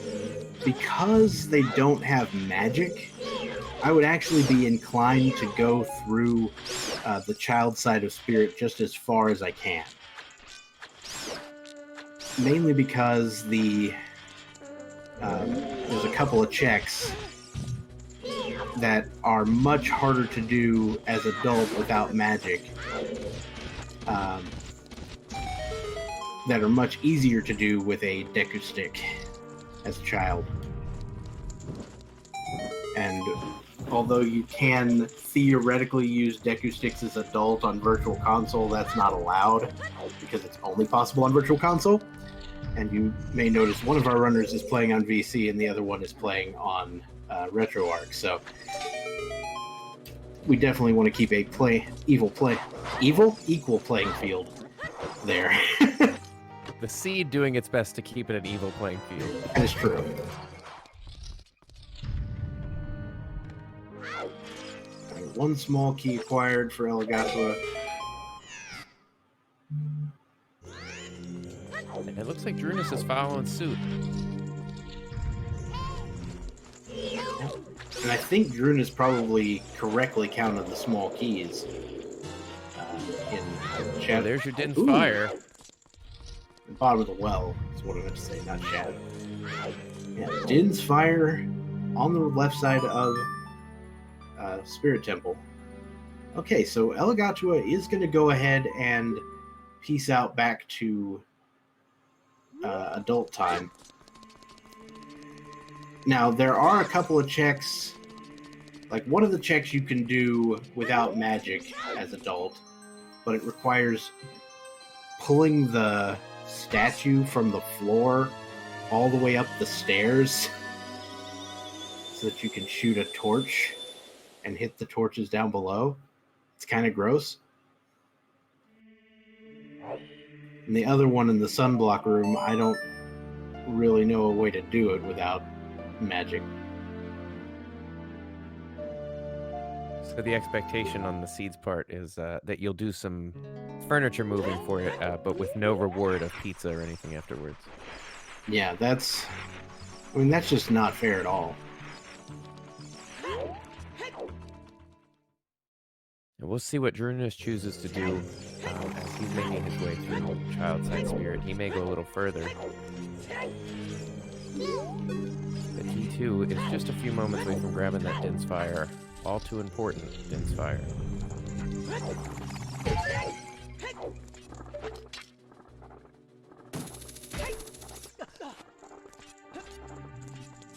All right, invisible floor master mirror room.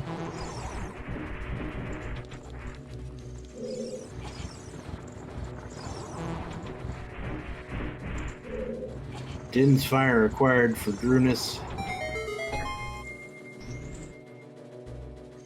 And Drooness, meanwhile, looks like he intends to actually proceed through the rest of the dungeon.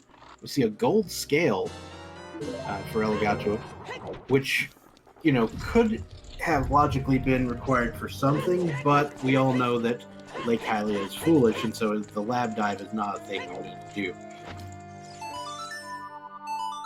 I like this play on Drooness' side. I like him moving forward. It might be a little more of a time spend, but it would definitely be outweighed if you found something here and had to come back as an adult and do it the long way. So, if magic is in one of these chests, that would be pretty gross.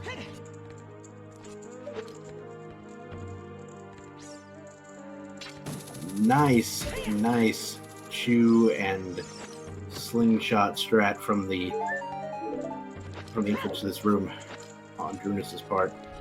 Another pair of keys here on the left side. Elagatua, of course, going to get those keys immediately.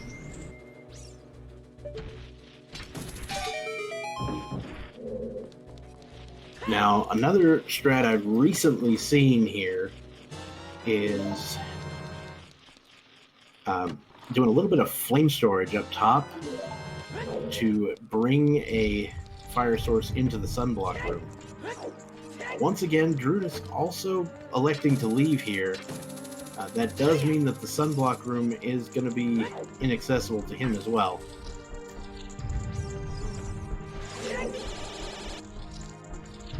interesting to see how this plays out. That'll kind of, if there's something there, it's going to evenly handicap both of our runners as they're going to need to make their way back there.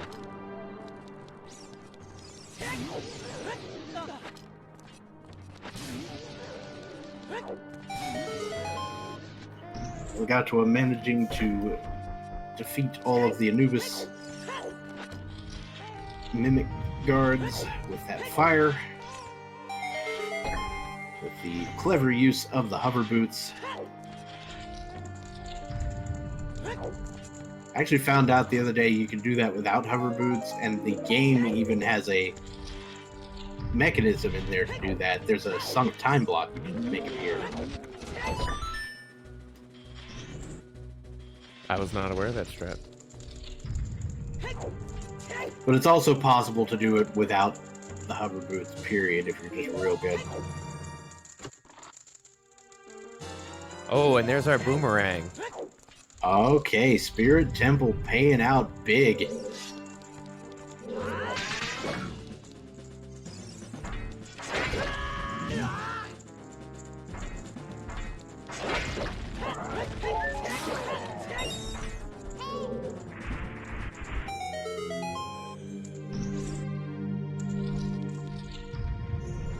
And Drooness in line to make the same path, so he's going to find that boomerang without having ever made the Jabu dip. So Pretty nice. still a little early on, but that time save might help him in the end. Now with that, with the boomerang and the hook shot, with the boomerang and the Din's Fire now available, all we're missing for Go mode is that magic.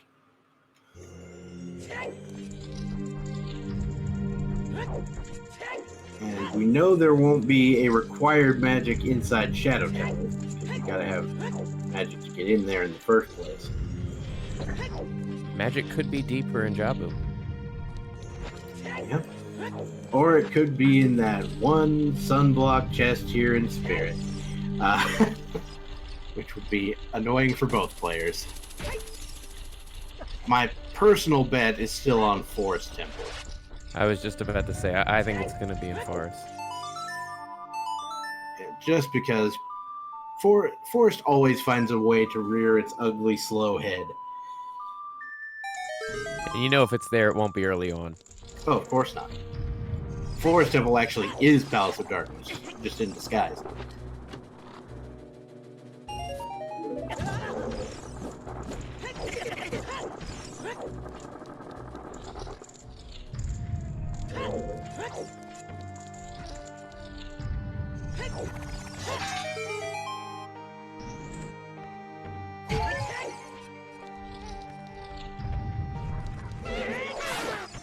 And right now, Drooness just retracing the steps. It's just a couple of rooms behind Elagatua.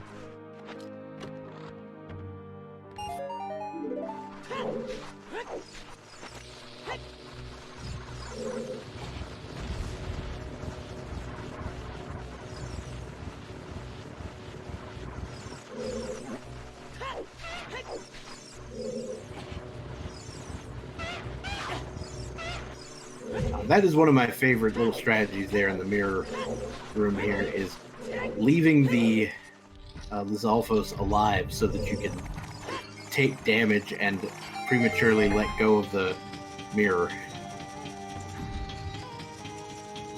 Every little second counts.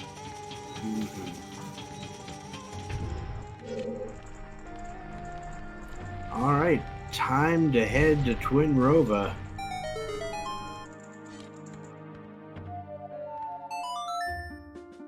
Or not.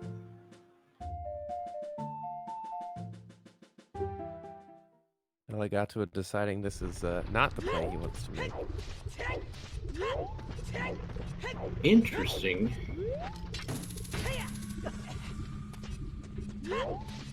Now, see, that's a moment you wish you had magic. So you could drop that for his wind right there. No, I mean, once you've gotten the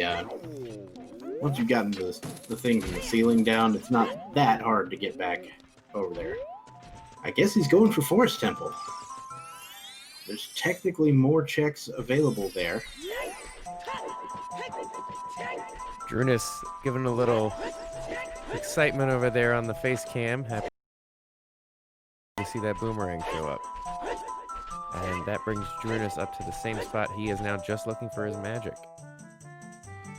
Elagatua also doing the backflip over Mido thing, deciding to change his mind. I was like, there's a certain point at which you just, nah. Oh, the disrespect of Mido there.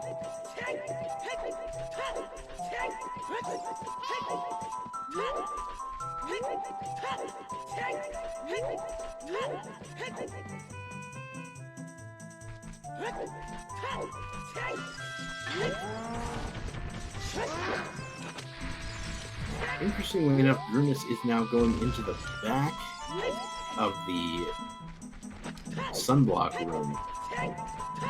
If there is a strategy for lighting these torches without magic, I would love to see it.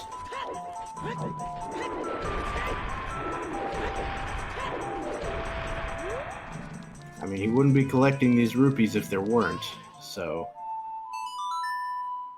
perhaps it involves lighting the torch and finding some way to shoot through the torches in a way that manages to light them all. I gotta see this.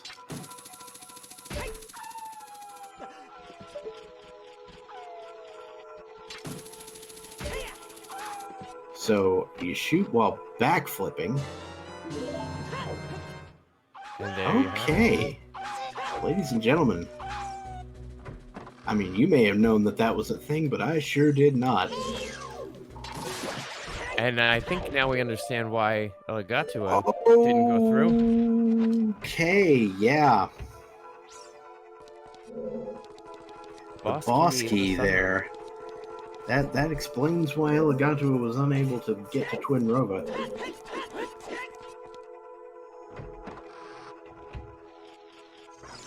And depending what we find there, this nifty, reminiscent of the Forest Temple, when you have to shoot through the fire to melt the ice, that strat may be making a big difference. We'll find out soon. Almost makes me want to learn it before my upcoming match. Well, I mean, drooness made it look so easy. Yeah, there was nothing complicated about that at all. I don't know what you're talking about.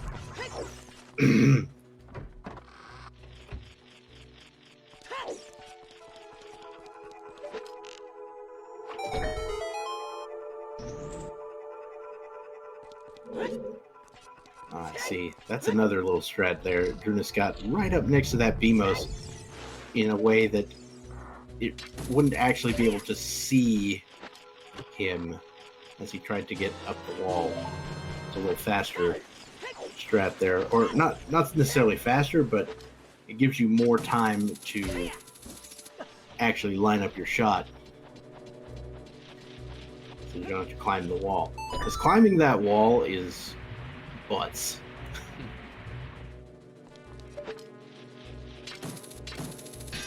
That is the technical term.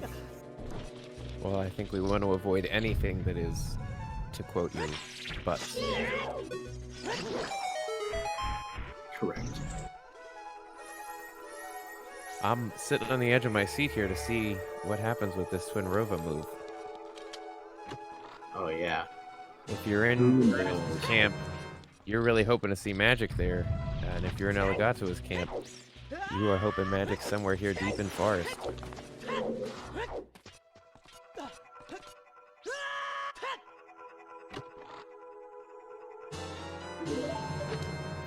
Yet another bow for Elagatua.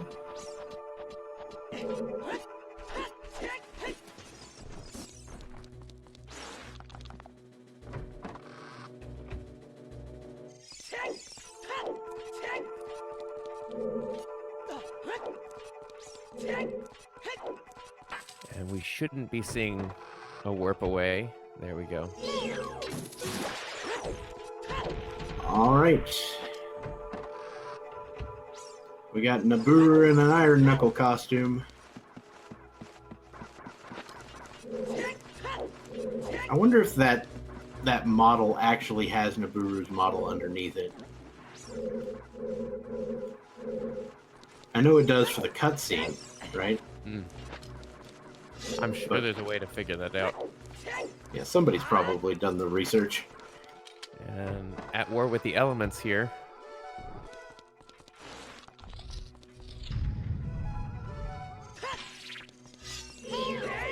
There's one nice hit for Drooness.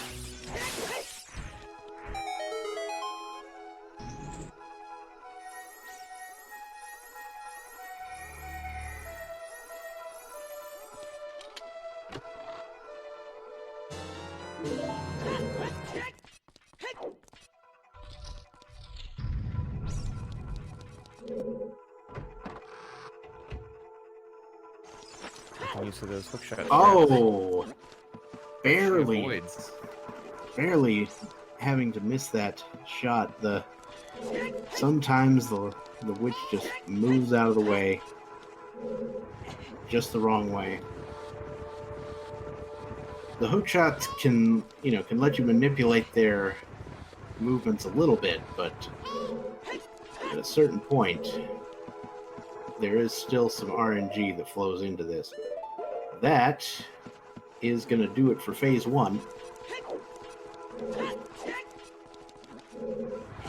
And the suspense continues as we move on to phase 2. What is she guarding? A creepy wink. That's what she's guarding. Oh, she's giving those away for free. Oh, yeah, you're right.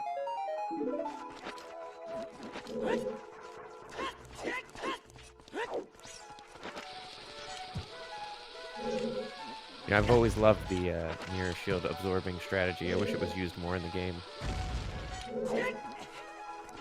Alright, bigger on sword will make this a very trivial operation.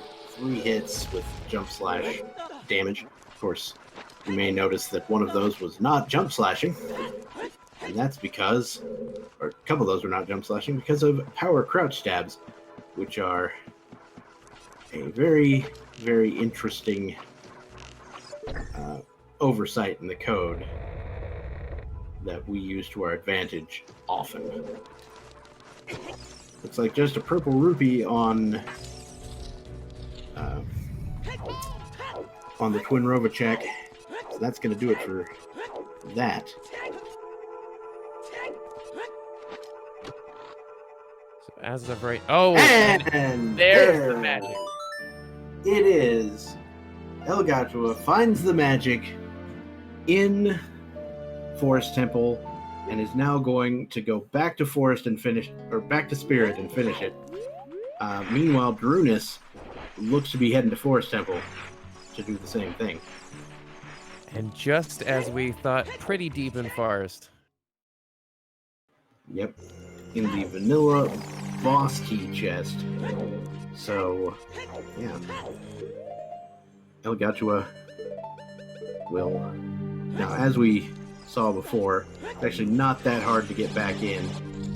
All you gotta do is come through here, use a long shot to get up this wall, and then you'll go through the door, and you'll be in the room. Now, if he was going to be able to go directly to Twin Rova, he could just long shot onto the platform above with the chains. Unfortunately, he will have to go get that boss key.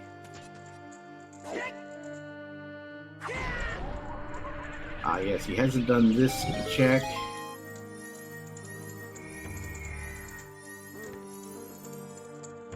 And these extra checks that he's going to have to do, not going to be enough to even it out, but are certainly going to give Drooness a chance to make a little progress into Forest before Elagatua finishes off. This is definitely going to be a close race for all involved.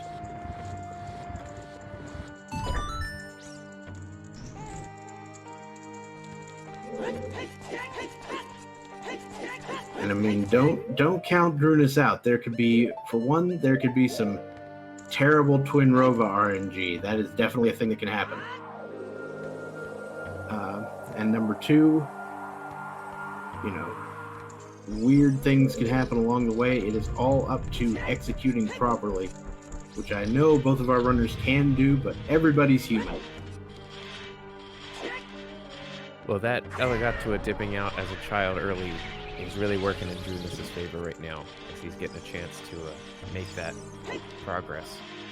And as you said, it certainly will be a close race. It's going to come down to the wire, come down to some last-minute execution. Elagatua now picking up the boss key chest, using Ferrari's wind to get back to the main room immediately, and then just needs to climb the stairs here and do a quick long shot up to the platform. Okay, use the chains.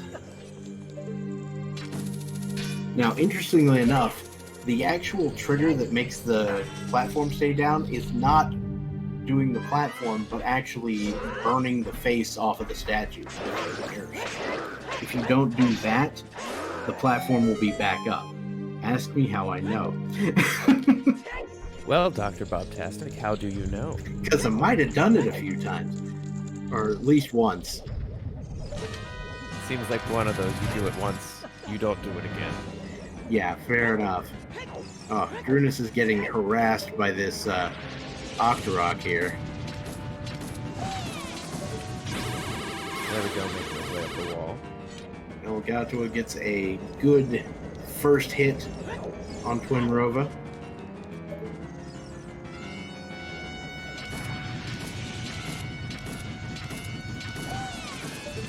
If the RNG goes poorly, it can be minutes between shots for these for Twin Rova here. Usually it doesn't, but it can be.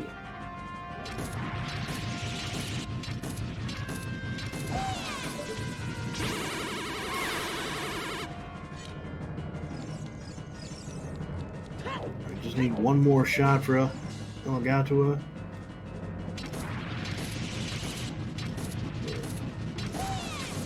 It is.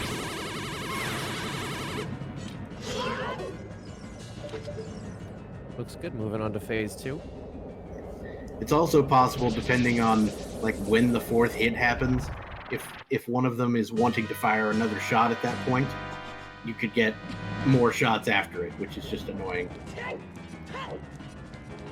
Elagatua on the receiving end of those free creepy winks you were talking about earlier. Mm-hmm.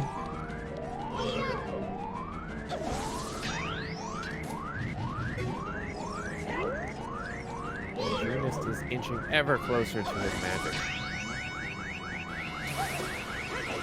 Elagatua will be finishing off Twin Rova right now.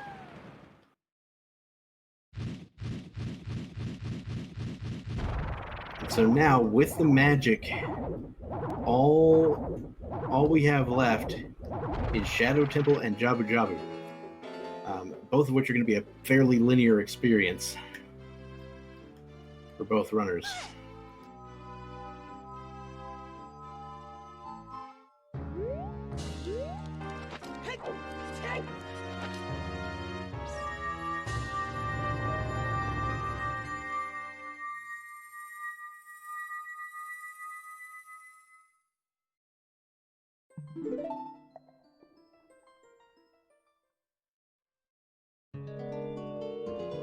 It's just, again, a testament to the skill of these runners, as we've had so many routing divergences. But the seed kind of forces you back into what it wants you to do, and we've lined up just a few minutes apart from each other as Elagatua gets ready to head. Looks like he's going to make the Jabu play first. I wonder if the time difference is going to be roughly that of the time lost by Drooness trying to cross the wasteland a couple times. Yeah, those are, you hate to see it, but those are the things that add up over time.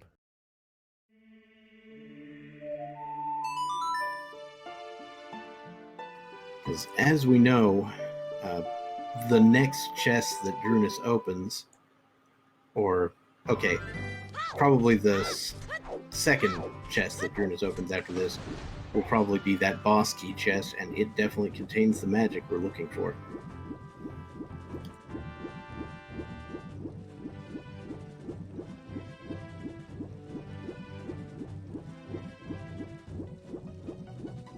And Drooness has had a great run so far. Both runners really have. But you know, picking up your go mode at 2:30, just about, you're feeling the pressure. Mm-hmm. Now, Elagatua is heading directly to Zora's domain, where we can finish off Jabu Jabu. The upside for this is that he's already... it is Elagatua who went into Jabu, Yes. right?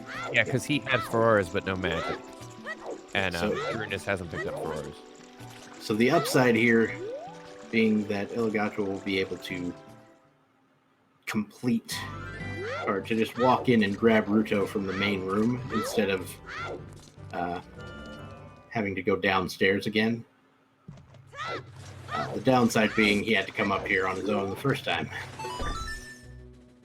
Yeah, and as you said about the Drooness kind of going through the Haunted Wasteland, I was thinking maybe this double dip of Jabu might be giving Drooness an advantage.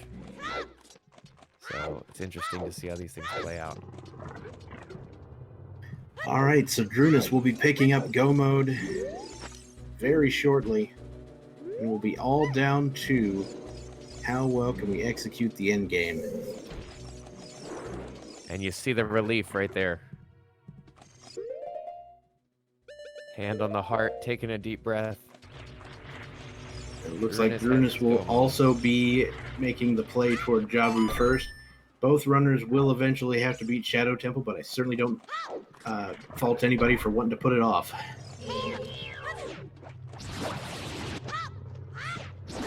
I didn't catch a look at what time Elagatua entered, but he did have some more of the dungeon progressed, so I'm going to take a look at when they enter Baronade and what the difference is there.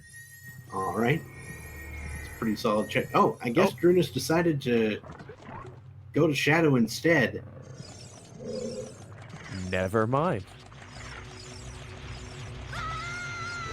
I guess it really just does not matter what order you do these in.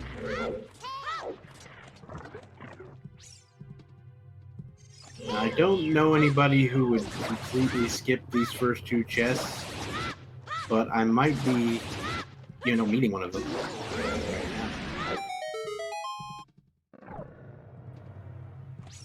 Looks like we forgot to put on the hover boots there at one point. And another void there. That's the pressure. You got to feel it right now. Now, luckily for both of these runners, they will be super alive in the tournament already. Both of them will progress to the brackets. They are playing here for the top position in Group B, which will undoubtedly give them a much higher seeding within the tournament, a much easier road to the finals.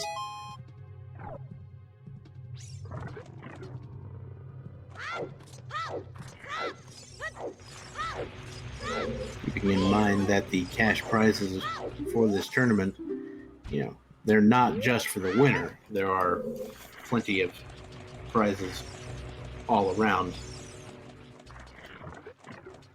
And today I learned, if you don't pick up Ruto after dropping her on that switch, you should just stay there.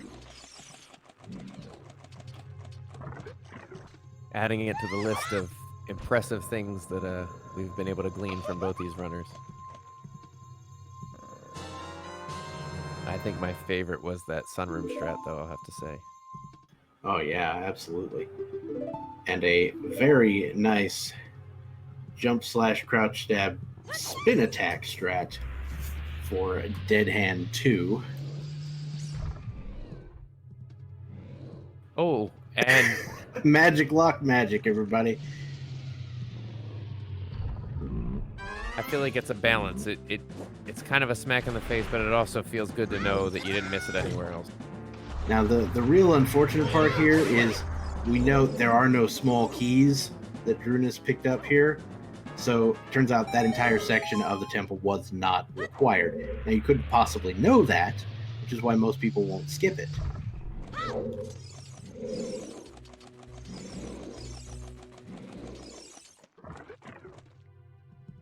And making it up there the second time as Drooness moves on in the shadows.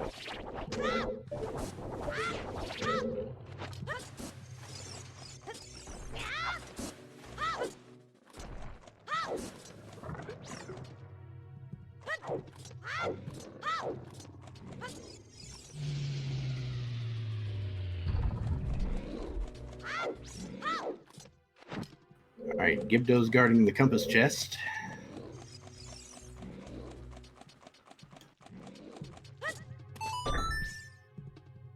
Just not giving up, not giving any help to drooness here. Elagatua gonna do some switch strats there. Ah, that must be why I'm doing it wrong. Very nicely done on Elagatua's side as he approaches Baronade fight.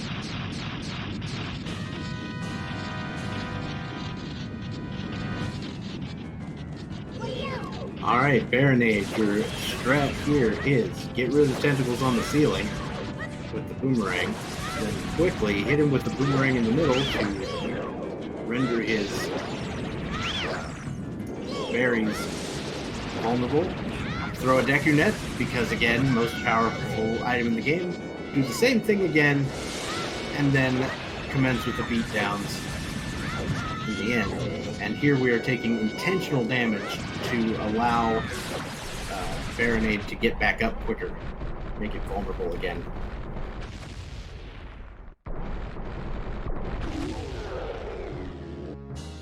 And that will do it for Jabu Jabu Elagatua, paying off, or finishing it off. You'll note Elagatua was hesitating there to look at the item that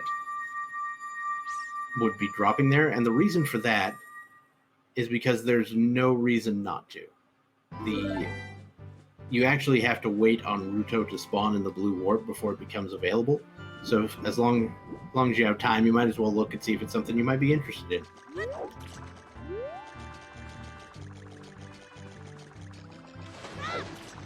And grabbing the Spirit Medallion, Elagatua is moving on. Gonna be taking a look at Shadow Temple. Gonna check this first, though.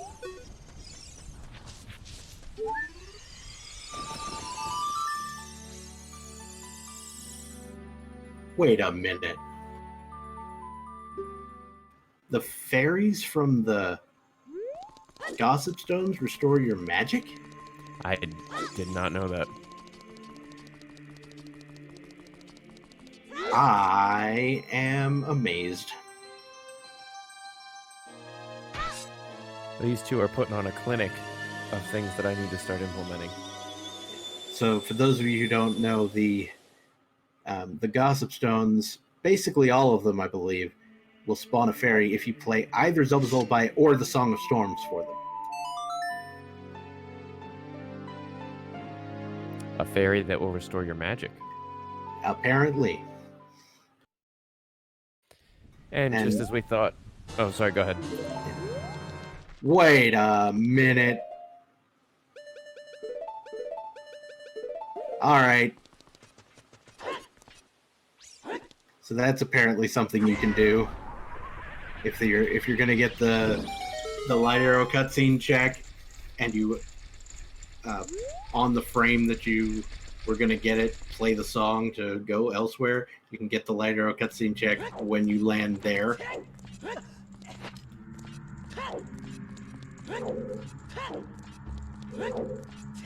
Certainly helping with his movement. I've also been told, don't try to save then, because that's a way to crash the game. I don't even save on the frame when you were gonna get the light arrow cutscene. I don't even bring up the C word while we're waiting. Don't want to see any of that. No crashes today. Yeah, not happening.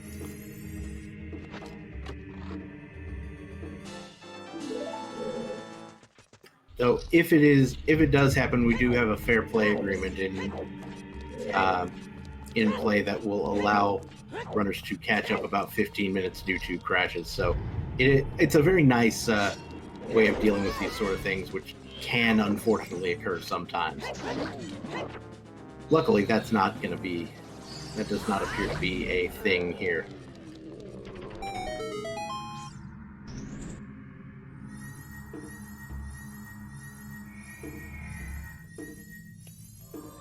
Elagatua is making his way into Shadow Temple.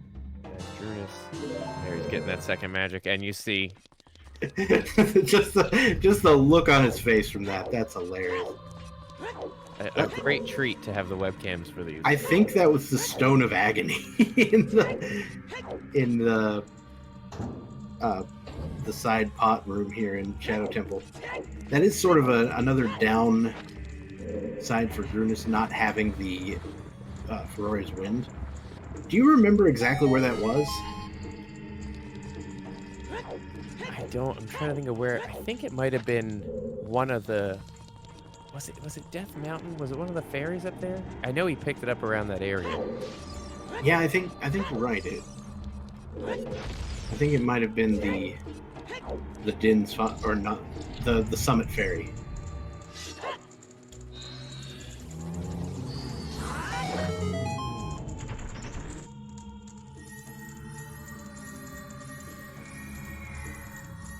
So that Ferrari's Wind just giving Elagatua just a little bit more of an advantage here.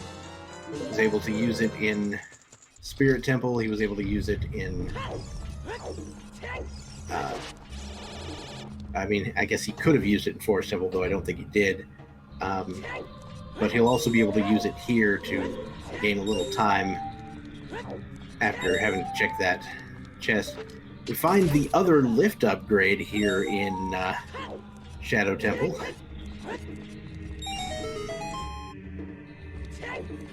Shadow Temple stocked with all the extras today. Had our second magic, had our third lift upgrade. Yeah, and you know, as far as getting to that lift upgrade goes, I'm not convinced you needed a lift upgrade to get that, so that could have been the second one in logic.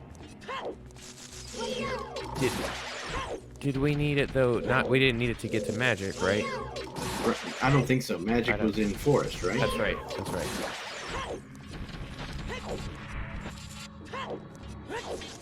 And Din's Fire was on Child Side Spirit, which does not require that lift upgrade either. So if you were you could crazy have avoided the well, is what I'm say. saying.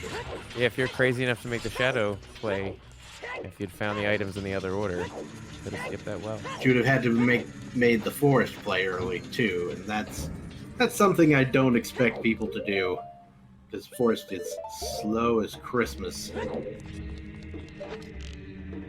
Well, I think well over forest every time, unless you have a really good reason. Oh yeah.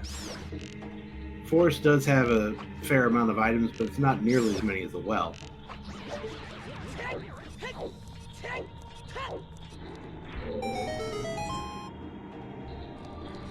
And they're much more spread out in a sort of linear path.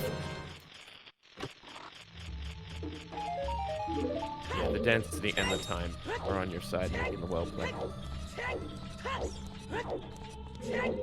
So interestingly enough, it does look like all 5 keys to Shadow Temple were available before the back room, so no need to head to the maze, the invisible, or no, I guess the invisible maze. Yes, the floor masters are visible in the maze, but then there's an invisible floor master in a room just outside the maze. So, you know, like you do. And on Drooness' side, we've got the bongo fight. Time this just right. You should be able to take it down. Ooh. Listen to 1 second there. Just missing.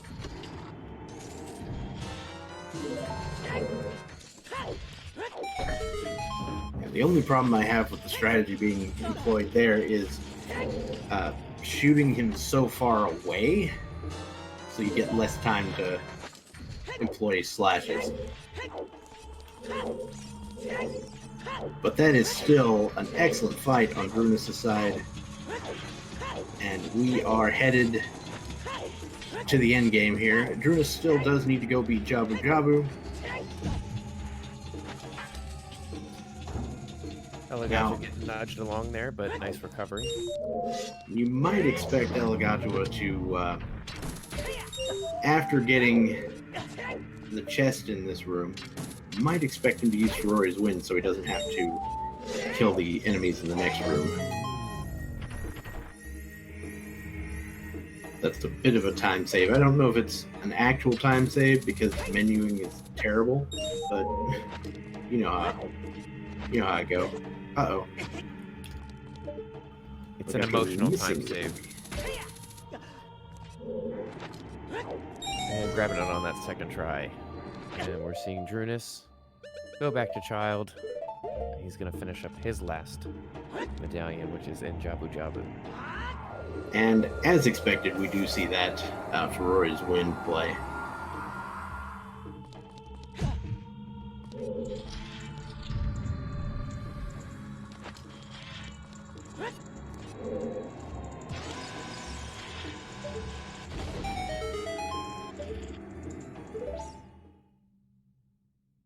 Nice camera work looking at that item as it fell from the sky.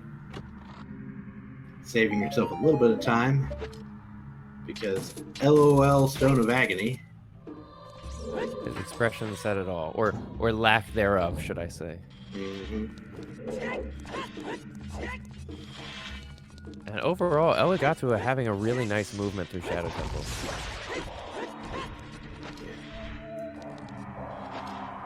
So just looking at this, I kind of expect the runners to finish about, I'm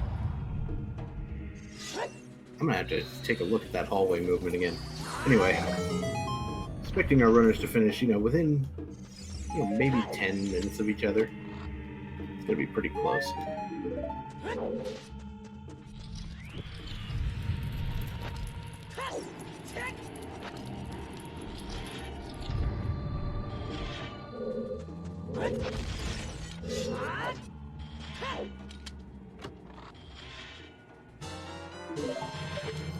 Elagatua grabbing his third strength.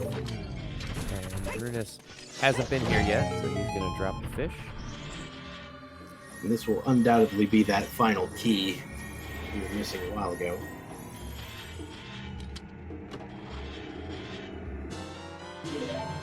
Right on cue. And this, of course, will be the only reason that you need Zelda's Lullaby to beat this dungeon. The boat ride. Elagatua looking to the ceiling. You can see him really... Oh, and falling off a second time, the expressions say it all. Like, you know what? We're just going to do it the old-fashioned way. I have trouble with that jump myself. As they say, that first step is a doozy. Yep. But nonetheless, he has made the call and his boat's on the way. Elagatua in good position to wrap up his last dungeon. And Drooness doing, everybody's favorite game show, Throw the Child at the Switch. Which is totally a legitimate game show. Anyway. Certainly wasn't banned in several countries.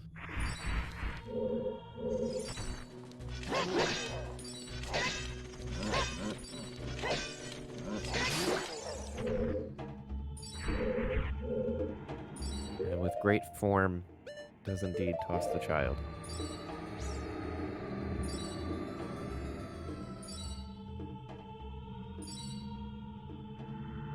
Alright, so I am not thoroughly convinced that Elagatua activated the Scarecrow song this season. So we may be seeing some explosion of bombs here. Yeah.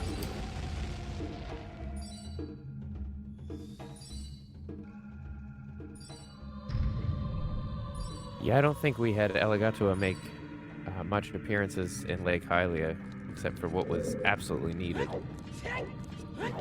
Just needed to get there to beat Water Temple, and also shoot the sun and fake us out for a minute.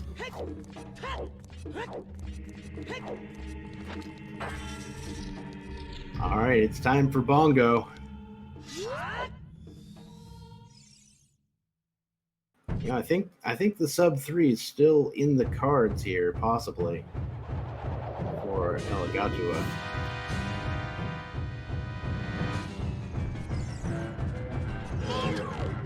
He certainly has been making some very good execution today, so I would not count him out just yet for that. And it's greatly helped by the one Psycho Bongo Bongo fight. Nicely done. Collecting his last spiritual stone. Getting ready to move on.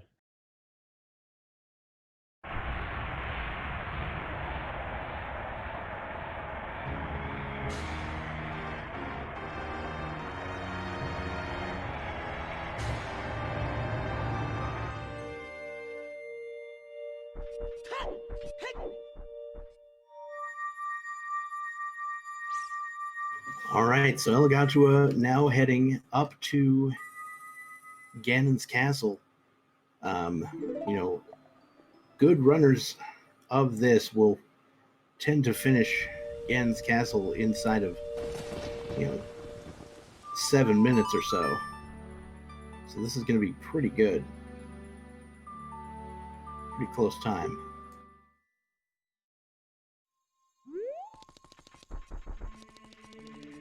And while Elagatua is making progress towards that, Drooness is going to trade Princess Ruto for a large Octorok monster. That seems like a solid trade.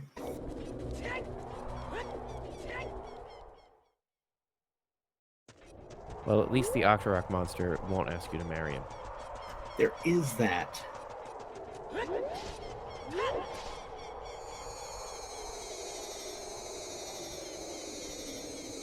I'm believing for the sub 3. I think he's in good shape for it.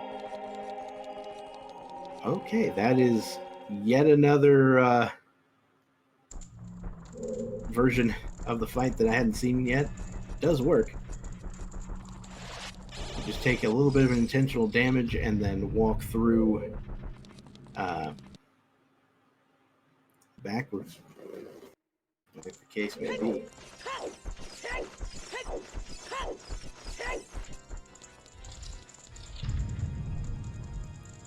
For some reason, these textures on Virtual Console suffer from some major shearing on those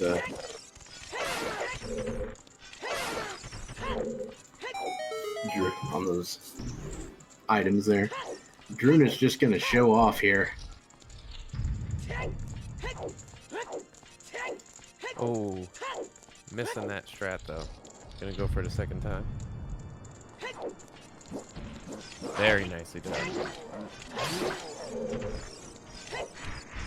And again, these runners making some stuff look very easy that is definitely not that easy.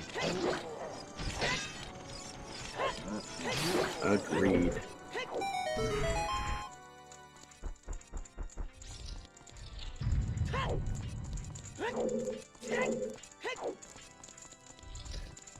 Just over 2 hours and 50 minutes, Drooness is making his challenge to the Baronade fight.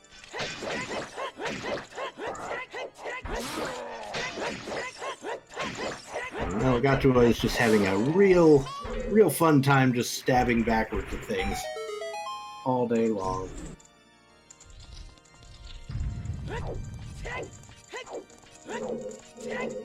All right, we are now heading up to the dwarf fight.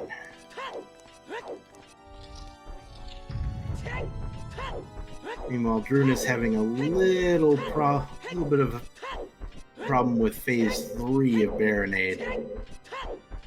Does manage to land a hit from the back.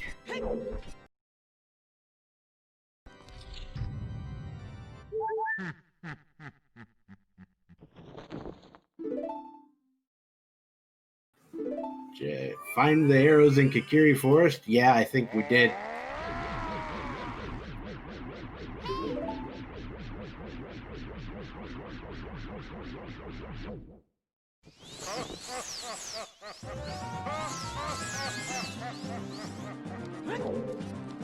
it's really Ganondorf's fault for not hiding those better.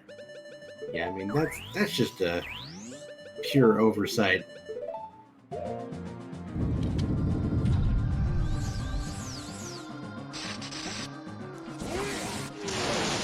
As we begin the Ganondorf fight on Elagatua's side, Drooness does wrap up Baronade, and he'll be making his way back to the Temple of Time. Oh! Elagatua just slightly missing the timing there to finish off Ganondorf. We'll be engaging in another tennis match.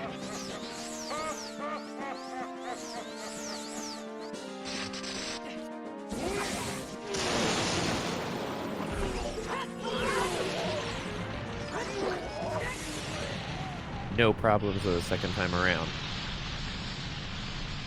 Mm-hmm. Although, based on those reactions and the face palming, Elagatua would tell the story with more frustration. Indeed. Alright, a quick jump slash with the Master Sword to set up, again, that power crouch stab, where the damage value was just not programmed into the game, so it uses whatever attack you used last. So whenever you do a crouch stab, it deals the same damage as whatever you last did, which in this case is a Master Sword jump slash, which deals the most possible damage to Ganon.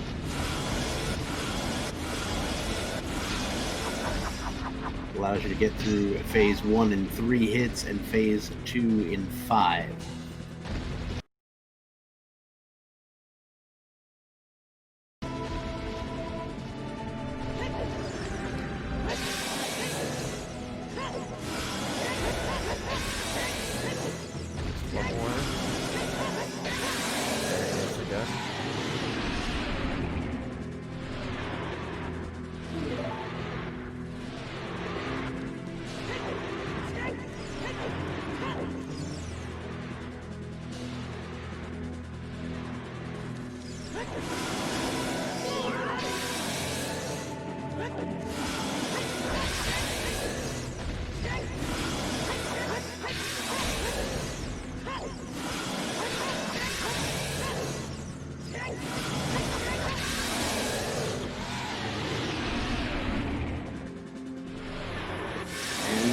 As expected, a very quick finish off for Elagatua.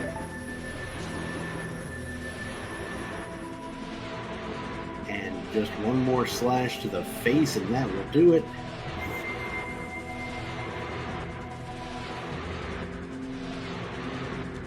And time.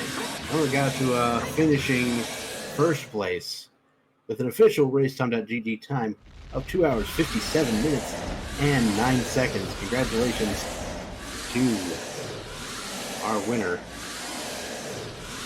GG's indeed. Very hard fought race.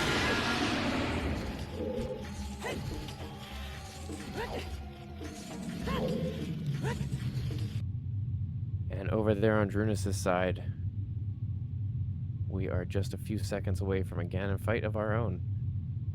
Starting off with a tennis match here.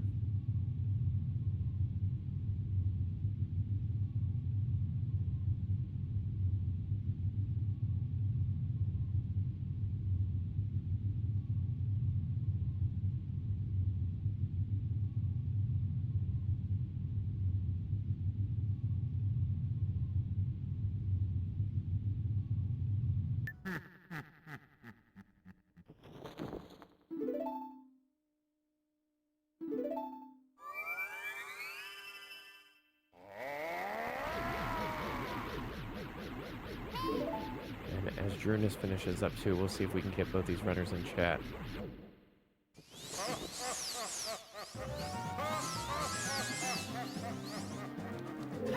So, Dr. Bob, while Drooness is progressing to... Oh, hello there. We have Drooness in chat. Yeah. GG, sir. Hey, GG, Ela. I have been merely guessing at the pronunciation of your name this entire time. That is the meme. If you want, you can just call me Ela, that's easy, but the full thing is supposed to be Elagatua. Elagatua. Okay, that was not the emphasis I was thinking. I mean, everybody does it differently, so just say it however you want, and it's kind of a meme. So all right.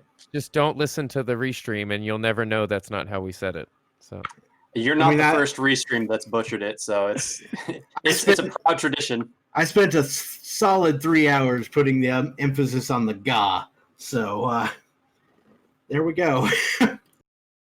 Well, Elagatua, GG's as well to you. Congratulations on this win. Thank you.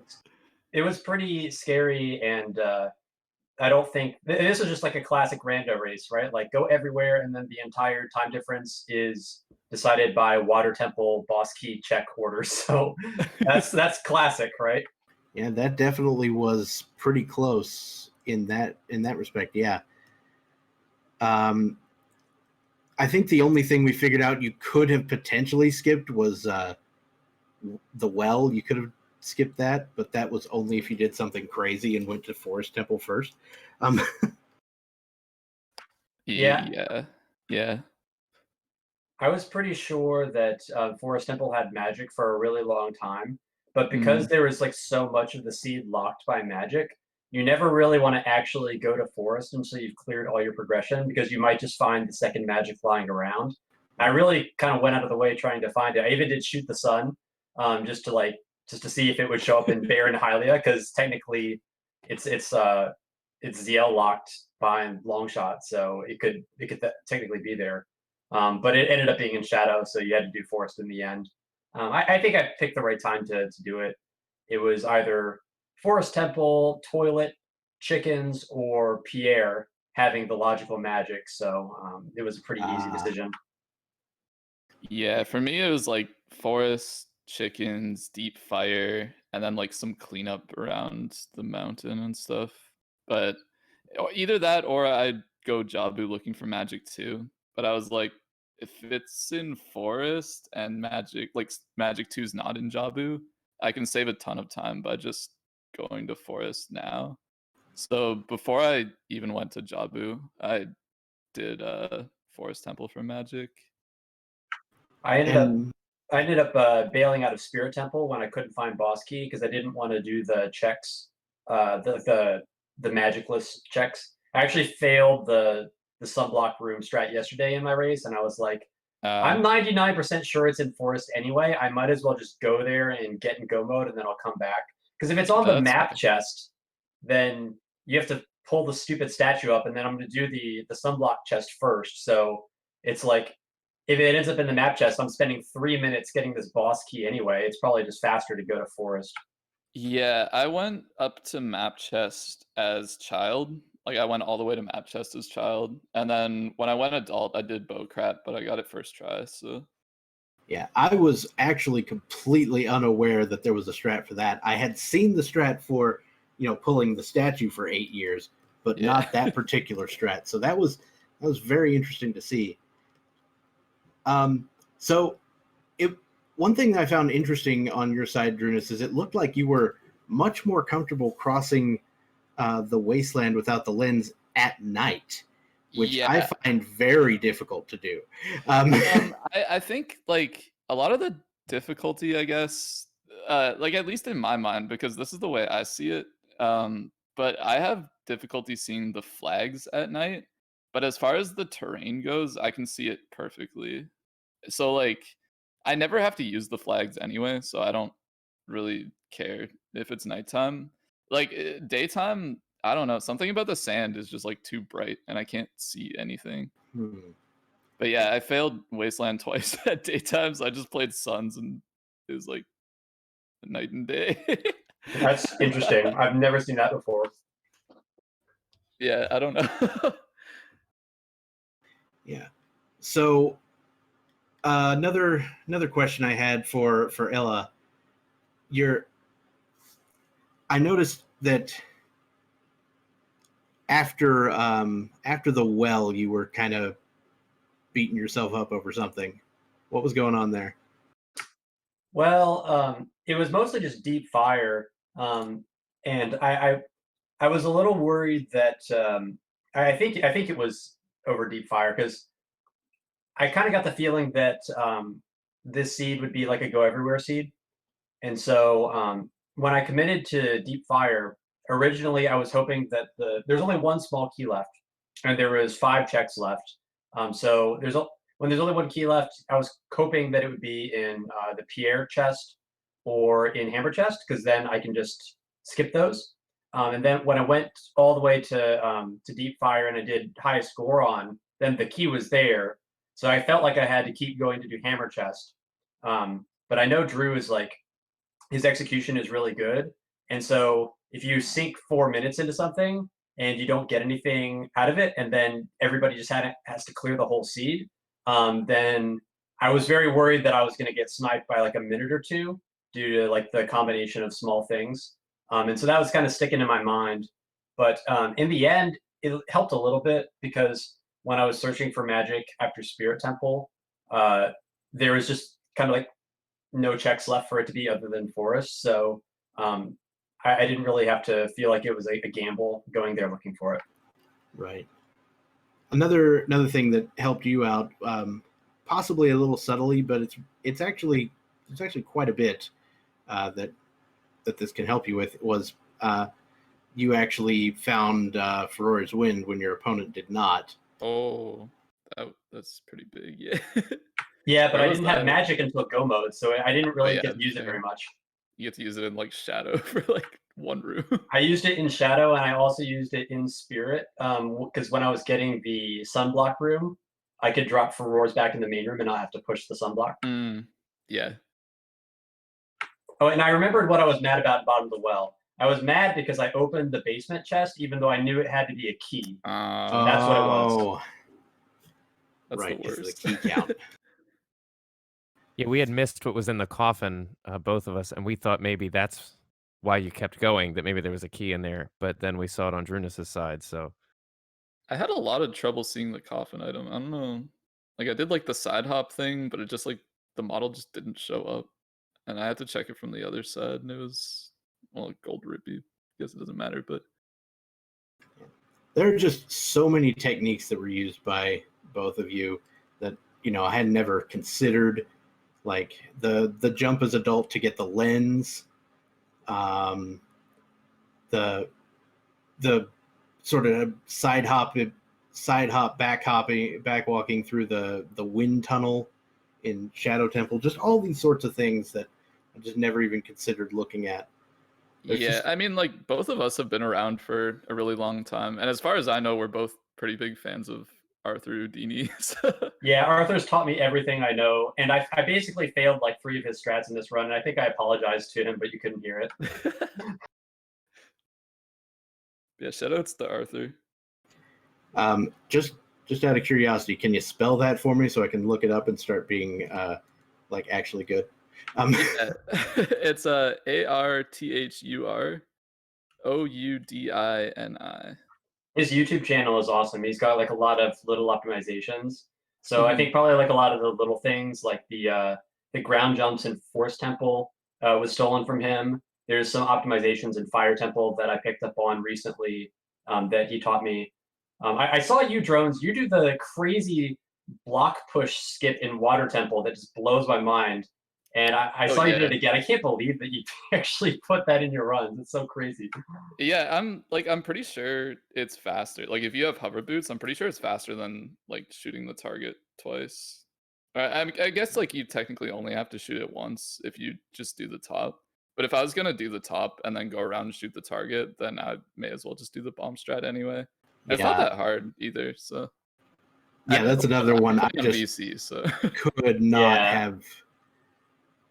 have even considered that was even possible. It's a really new one. Up and paused on the wrong frame, and like somehow it still worked. I just spammed a bunch of buttons and it worked. I was like, okay.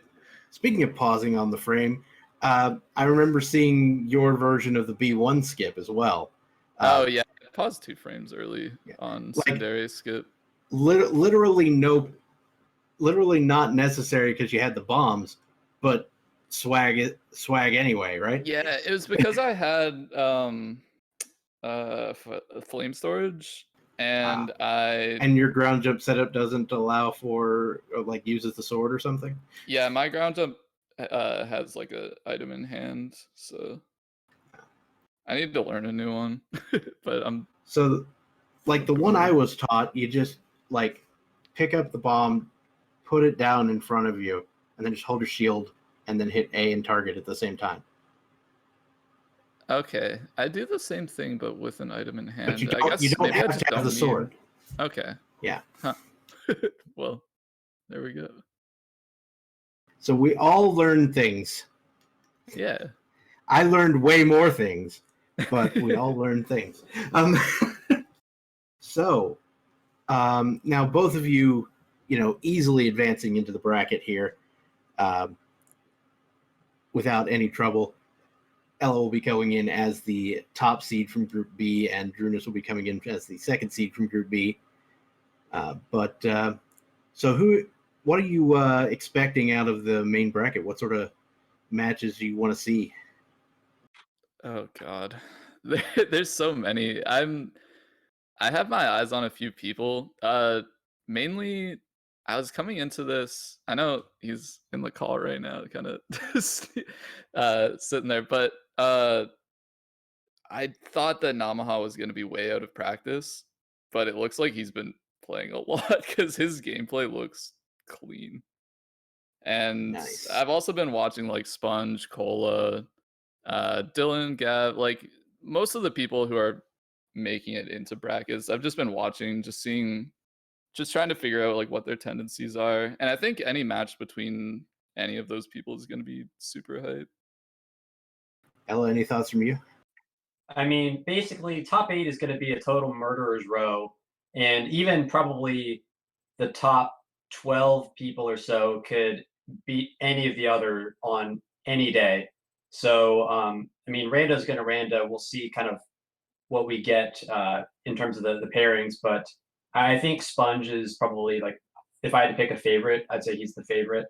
But sometimes Sponge just like gets destroyed by the seed, and he'll lose to anybody because there's like something important on a Deku hint or something, and you never know. If he gets a bad seed, he could get knocked out, and same goes for pretty much anybody else. So it's going to be wide open. There's no real favorite.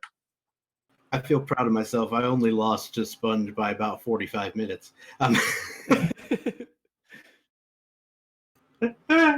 Anyway.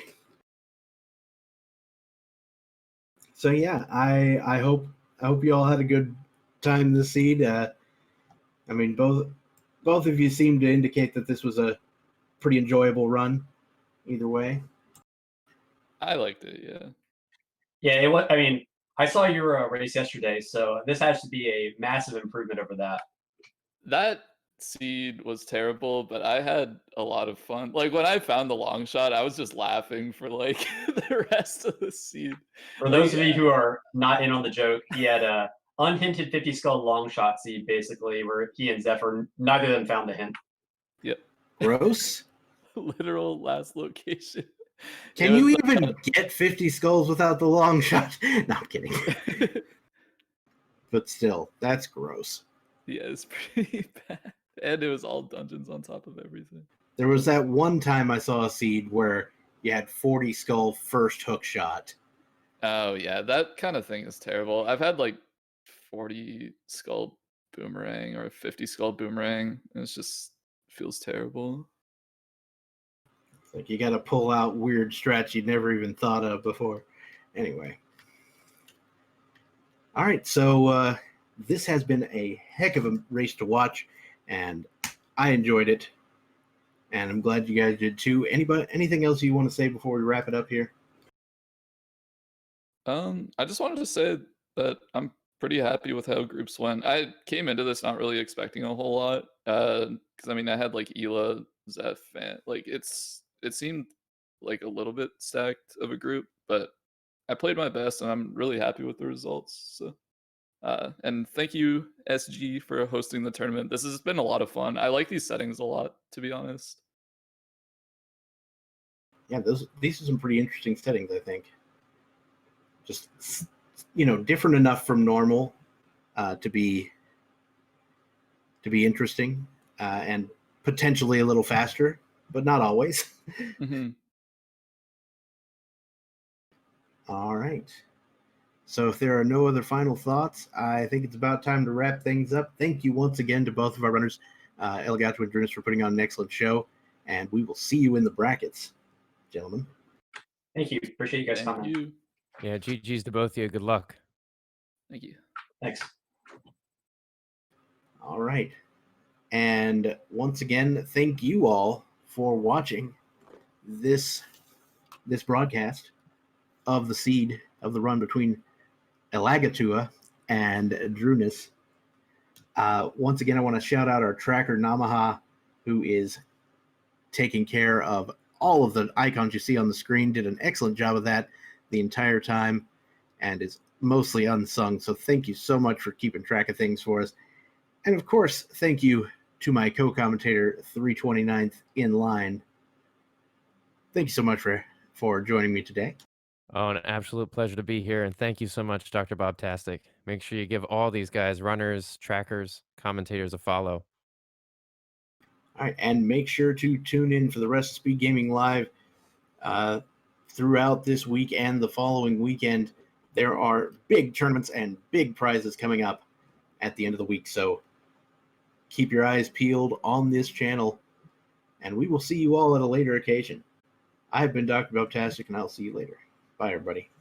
And I've been 329th in line. Thanks so much. Have a great night.